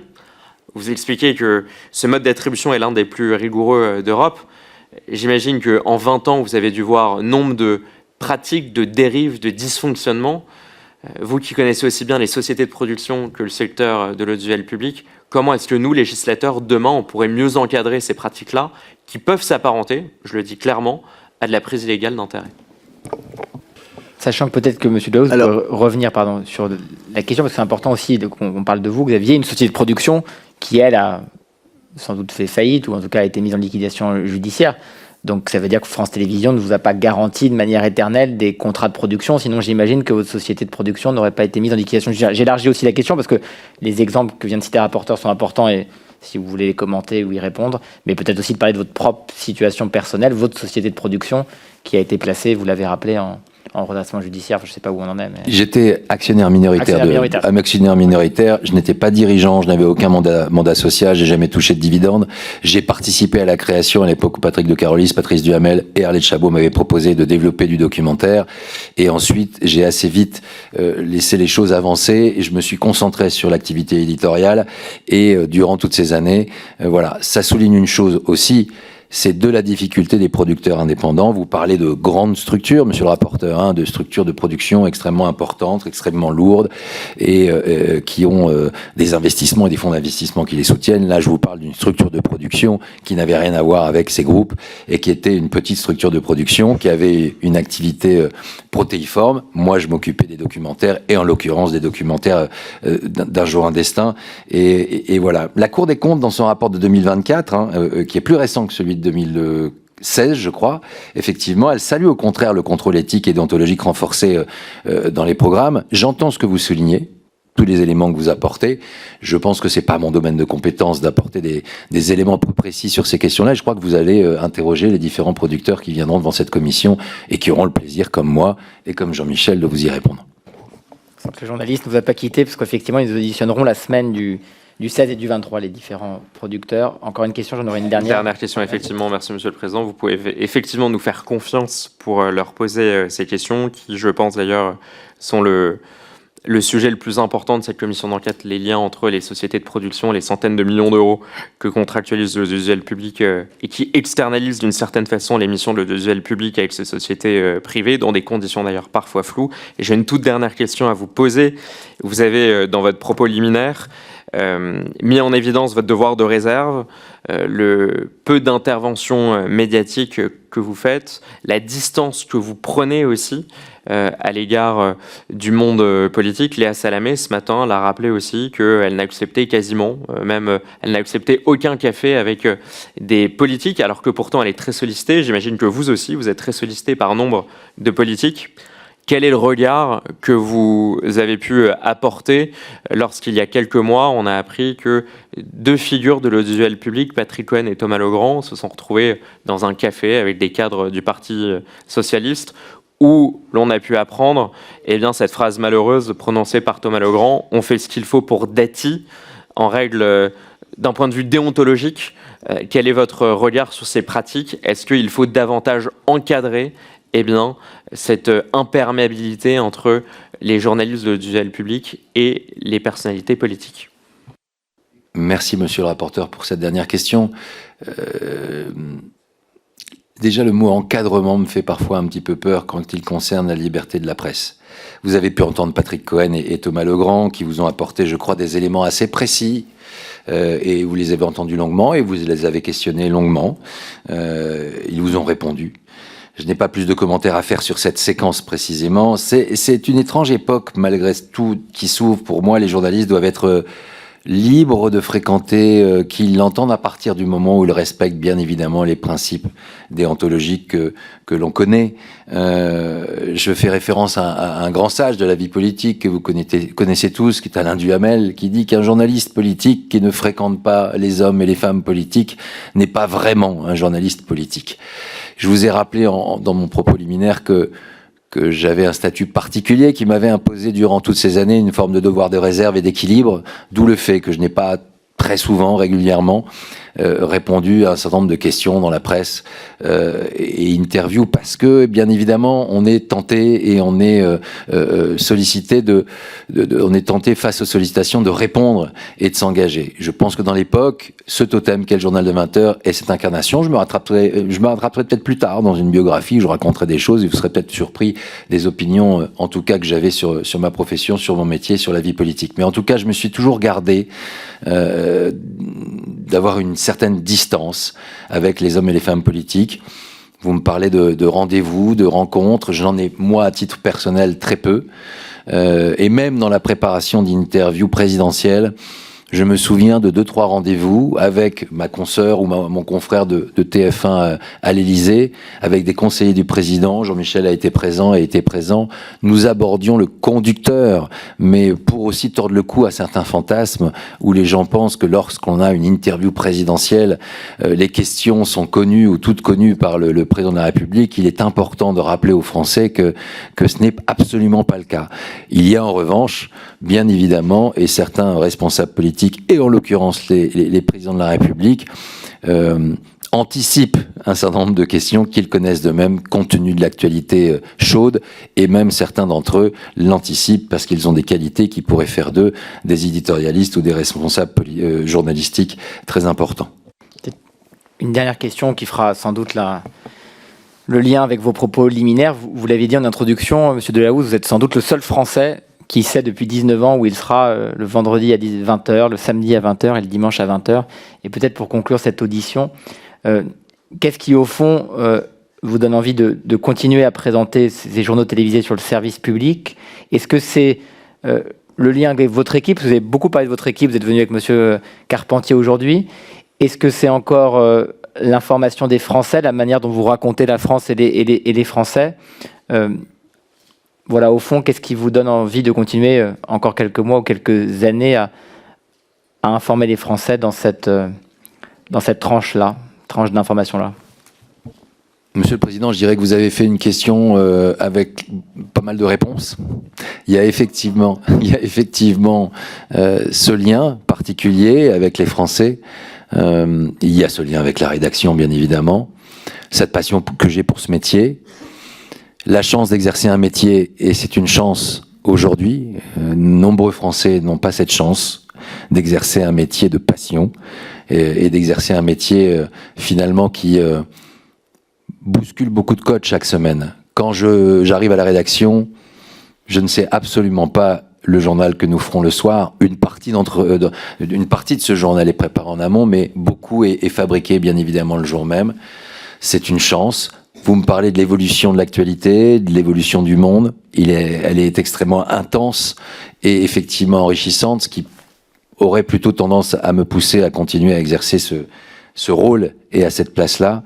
Mais je vous rassure, je réfléchis bien évidemment à autre chose et qui sera probablement, je l'espère, un métier passionnant. Peut-être pas avec la même dose d'adrénaline, car depuis 19 ans, effectivement, je suis nourri à cette adrénaline-là. Certains de mes prédécesseurs m'avaient prévenu en commençant, puisque j'avais dit que je pourrais m'arrêter quand je voudrais. Et certains de mes prédécesseurs m'avaient effectivement confirmé que tu verras, ça sera peut-être beaucoup plus compliqué de dire stop. Et je suis bien obligé de vous confirmer que l'idée de dire stop est peut-être plus compliquée que je ne le croyais à l'époque. Merci beaucoup pour cette audition approfondie et nourrie. Je vais suspendre la séance et nous retrouvons dans quelques instants pour l'audition de Gilles Bornstein, qui lui n'informe pas les Français le week-end, mais tous les matins dans les 4 vérités. Merci d'avoir suivi cet échange jusqu'au bout. Si cette audition vous a permis de mieux comprendre les enjeux autour de l'audiovisuel public et de son indépendance, n'hésitez pas à vous abonner à Hémicycle, à liker la vidéo et à la partager. C'est grâce à votre soutien que nous continuons à rendre la vie parlementaire accessible à tous.